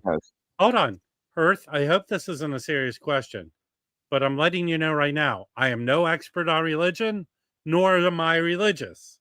So take that for whatever it's worth. All I'm saying is Scientology tries to get famous people part of their religion. Get I don't them think involved. anyone should because they sell want their the money. religion. I don't think But I mean- anyone But anyone but should I sell. mean, I know No. this. Second of all, this isn't the stream to come talk about religion. Okay, So if you're here to have an opinion on it, ain't the place. no, wait a second. Sell your religion, okay, and someone wants to buy, all the power to them, but don't stick it in American government. Well, no, hold on. That's Mazzy's take, but That this is my isn't- take. We don't talk about that Don't here run the because government based on it. I could Don't care put your less. Hold on. morals I on could care. the rest of us. I could care less about religion. To me, religion should be for your morality and your spirit. It shouldn't Yes. be for you to proclaim it to me. Yes, That's my opinion. They say, well, what's it going to be like after you die? And it's going to be like before I was born. No, we're all Exactly as the far as same. I'm concerned. As far as I'm concerned, we're all cockroaches. When we are gone, it goes to black. We're done. No more. We don't move I further. agree, and that's what it was before we were here. Come on, Harry. Because think about You it. were telling me stories about How- before you were born. How are we so fortunate, supposedly, to be born in the right country for the right religion? What if we were born in Dubai, or what if you were born in Africa? We just happen to be born in America where the correct religion is. Nah, I'm sorry. All right, that's Harry's soapbox. Mm. Go back to talking about what were you talking about before? Bootlegs. There's a lot of good sounding bootlegs. Sure. There's a lot of shitty ones. That's the thing. You just never know. And again, now though they're coming out in official form, right? They're no longer. And you would think that they would restrict themselves to good source tapes. Well, Yeah, but it I is what agree it with is. you. They have. I That's agree all with they you. have. I Yeah. agree with you to some extent, but I recently bought, and I only bought it because I went to the show, the last Winterland Sex Pistols show, and that has never been out officially. There's been gray markets, and you can watch it on YouTube. And that last show at Sex Pistols, and it's not a great sounding record, but I bought it because in a way it's like a souvenir. I was at the show. I thought it was cool. I played it twice. I don't know if I'll ever play it again. It's kind of interesting as an artifact, as a art. Anyway, I liked getting it and listening to it to remind myself what that show was like. Yeah, fair. So Hey, Elliot, go back to talking about Jug records.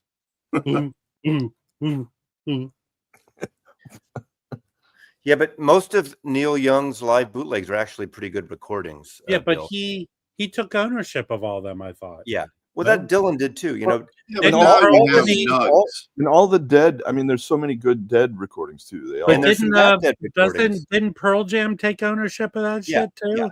yeah. Remember, this goes back to the Great White Wonder, 1969, and then but it took Supposedly that's the first bootleg ever. of the rock and roll, of the music, of popular music, but it That took one and Led it took Zeppelin live on Dylan and Blueberry Hill. Columbia. It took Dylan and Columbia 6 years to battle it to put out the Basement tapes in 1975. I don't know why they took them so Well, long. I mean, okay, let's be fair with bootlegs. Generally, bootlegs are mostly live shows.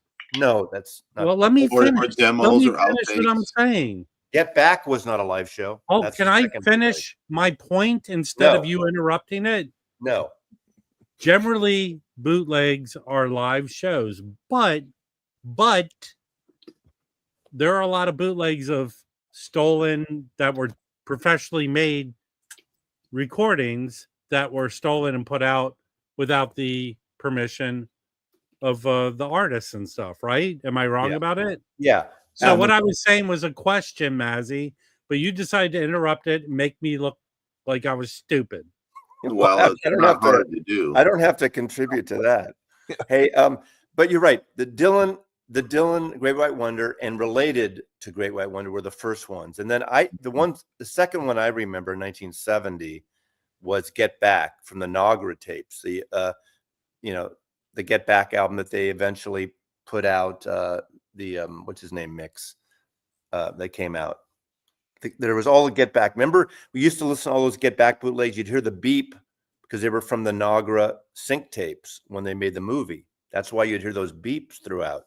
I just looked at my Discogs. I have 233 Beatle vinyl bootlegs and almost 100 Springsteen vinyl bootlegs. Yeah. Wow. And then I've got well over 100 of just various other artists. So I have a lot of bootlegs. Did you get that Pigtail book, Harry? You should order that. I don't have it. No.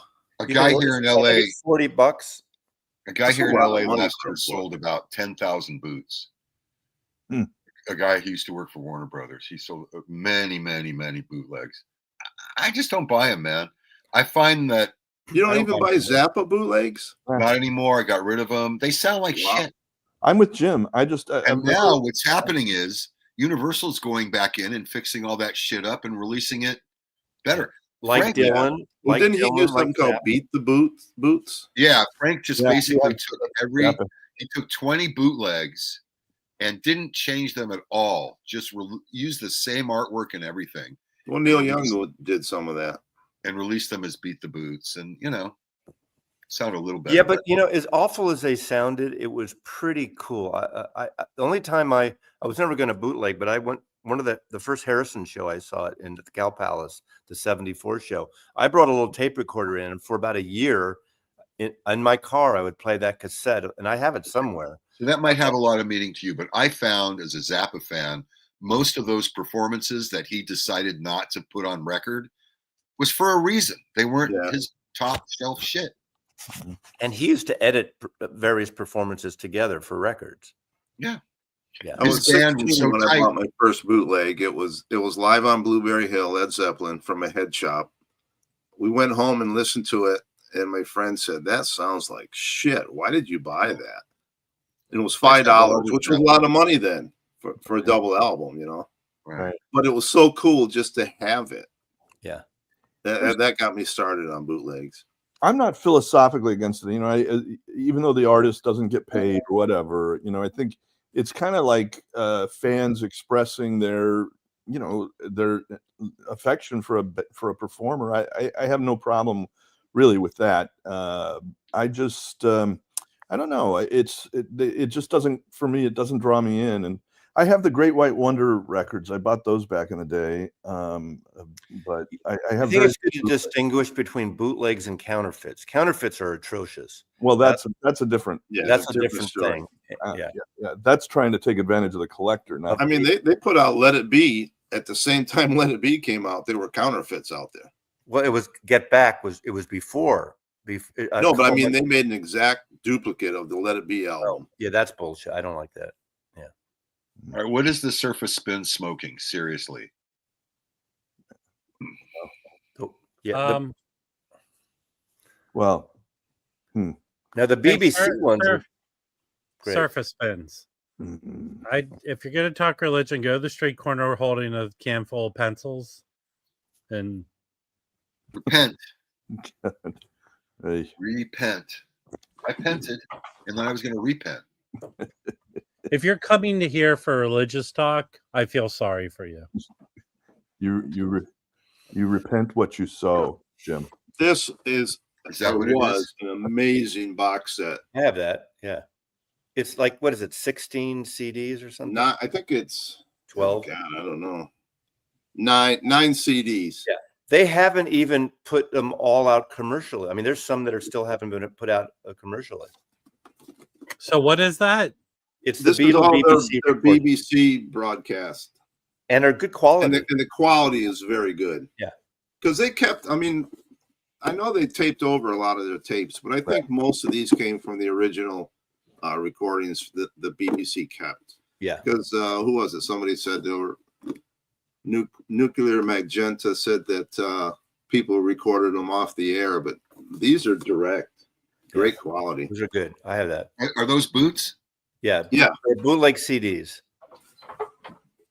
So Breakfast King of Loyola Paul, I got to tell you, we here in the Northwest, we're a non-tropical rainforest. So there are a number of non-tropical rainforests in the U.S. Yes, and Dr. Robert has monkeys attacking him regularly.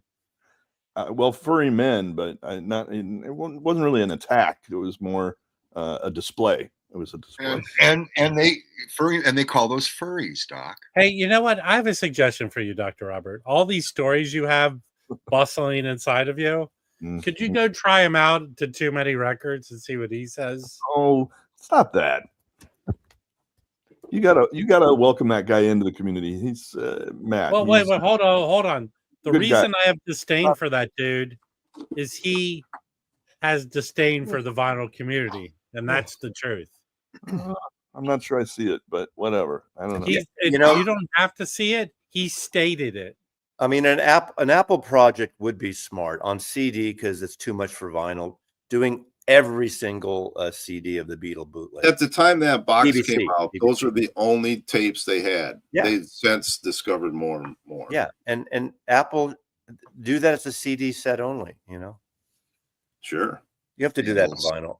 Beatles, trouble carrying. Well, we do have 2 BBC Beatles. They've done the 2 volumes, and they did, but they don't need to do the whole big thing on vinyl. I think CDs are fine. Well, that's awesome. Awesome sauce. Rob, are there very many jazz bootlegs? Ton. There's a website I found where people just loaded live shows.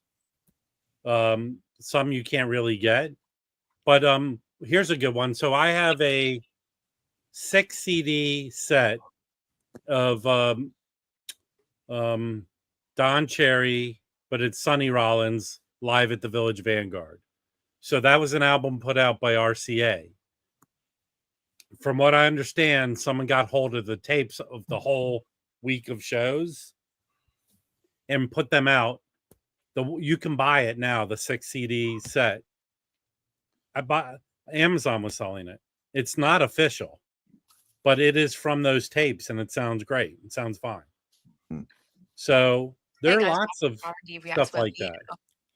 What are you doing, Maz? Mazzy, seriously, wow. No, sorry, I got a thing and it came up. I'm sorry. Mazzy. So, yeah, no, Bad enough we're getting ads. Harry, last year, or was it this year? There was a great album put out by Blue Note of Joe Henderson and McCoy Tyner live at Slugs. And it came from Jack DeJohnette, who's a jazz drummer. Apparently, he used to record everything. It was a recording he made. It actually sounds pretty good. But there's an the drums right up front? The drums right up front? Well, actually, it's Joe Henderson who's out front. I don't know how Jack DeJohnette recorded it, but there's an infamous Record Store Day Bill Evans release. Hey, Loki. Bill Evans live at Ronnie Scott's that came from a tape Jack DeJohnette recorded, and the recorder was famously sitting next to him on the drums.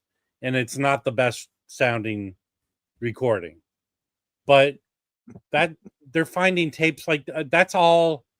Mazzy's best friend Zev Feldman, he specialized for years of finding tapes that have been no one knew of, recordings that were made no one knew of. Right. So he finds a lot of live shows.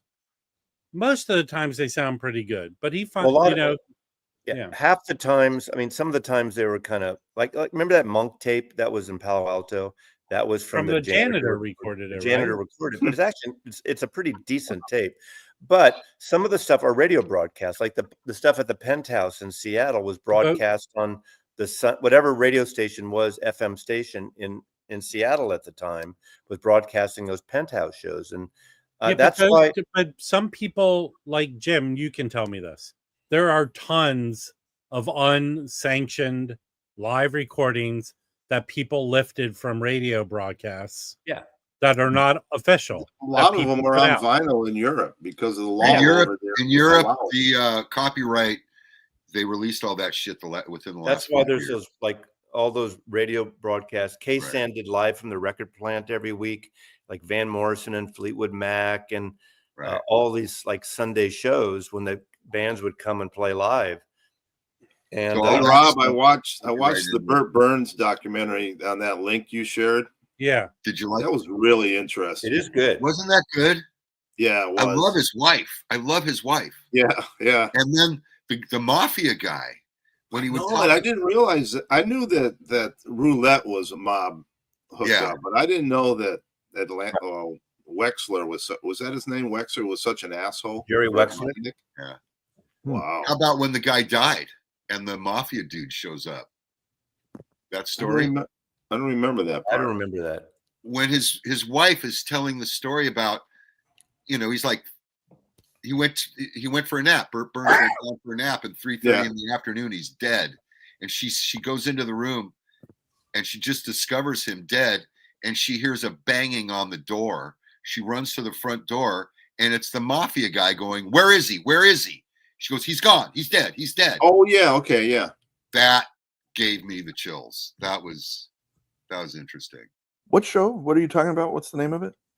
Listen, Dr. Robert. Why am I here? Yeah, It's the guy with all the hair on his back. Yeah. It's Listen, a Dr. Robert. documentary on. Yeah, documentary this is on the real life- life. Oh, Story. Hold on. A documentary This on is the real life life producer, story. Let's give You Doc don't the do it. visual. Burt Can I Burns. finish? This Burt is Burns. real life story, Can Doc. can you share the link again? When He you wrote- did your residency in the he wrote some of Shire the with the greatest- Hobbits, He Dr. Robert. he wrote No. some of the greatest rock songs of the Well, Van Morrison's He- first record. he was- produced. He wrote Brown Eyed Girl. Yeah. And Bang stands for their initials. Is that right? You got to watch it. Rob, Rob, put the link up. And title of it. Did we figure that out? Super interesting. Super Listen, interesting. Soup. And the name Okay, is? I'll share the link. It's on YouTube. No, it's not on Great. YouTube. It's on IMDb. Van Morrison had a contract where he was obligated to produce a certain number of songs, and when he wanted out of the contract, he just went in and he'd like sing one line and be like, "This is the next song," blah, blah, blah, and just one off, and finished the contract and left it. TV sheets. TV Cheats. That's one of my favorite I just songs. shared the I link like to that that song. documentary. That's You a can real watch thing. it. And Neil Diamond was on Bang too. Yeah. Great story. Yeah, I watch it nonstop. I mean, usually I'll watch something, I'll take a break, but this one here, I just watch it start to What finish. about what about the tape that the record store guy in Canada had? He still Wasn't has that bootlegged? And that was an official. Well, that was a real happened- recording. Deck of Yeah, tapes. the guy, I forgot his name. The guy who had this fanzine called Strawberry Fields Forever in the 70s, late Joe 70s, Joe Pope, bought this tape, and he bought it. Wasn't cheap at the time, and I don't remember the story where he got it. And he put out through his fanzine these colored vinyl singles. There was like maybe 6 of them or 7, 14 tracks or 12 tracks.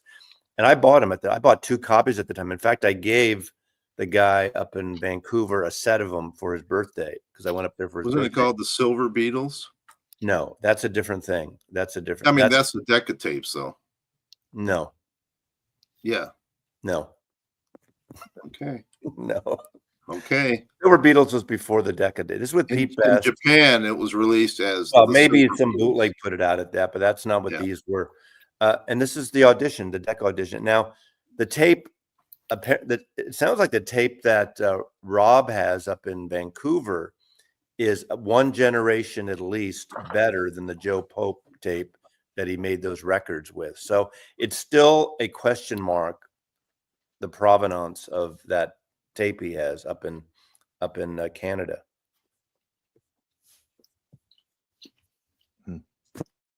But I heard a digital dub of it. I didn't hear the actual tape being played. They did a dub of it, and we heard it up in in Wait, Canada. so he did rip it?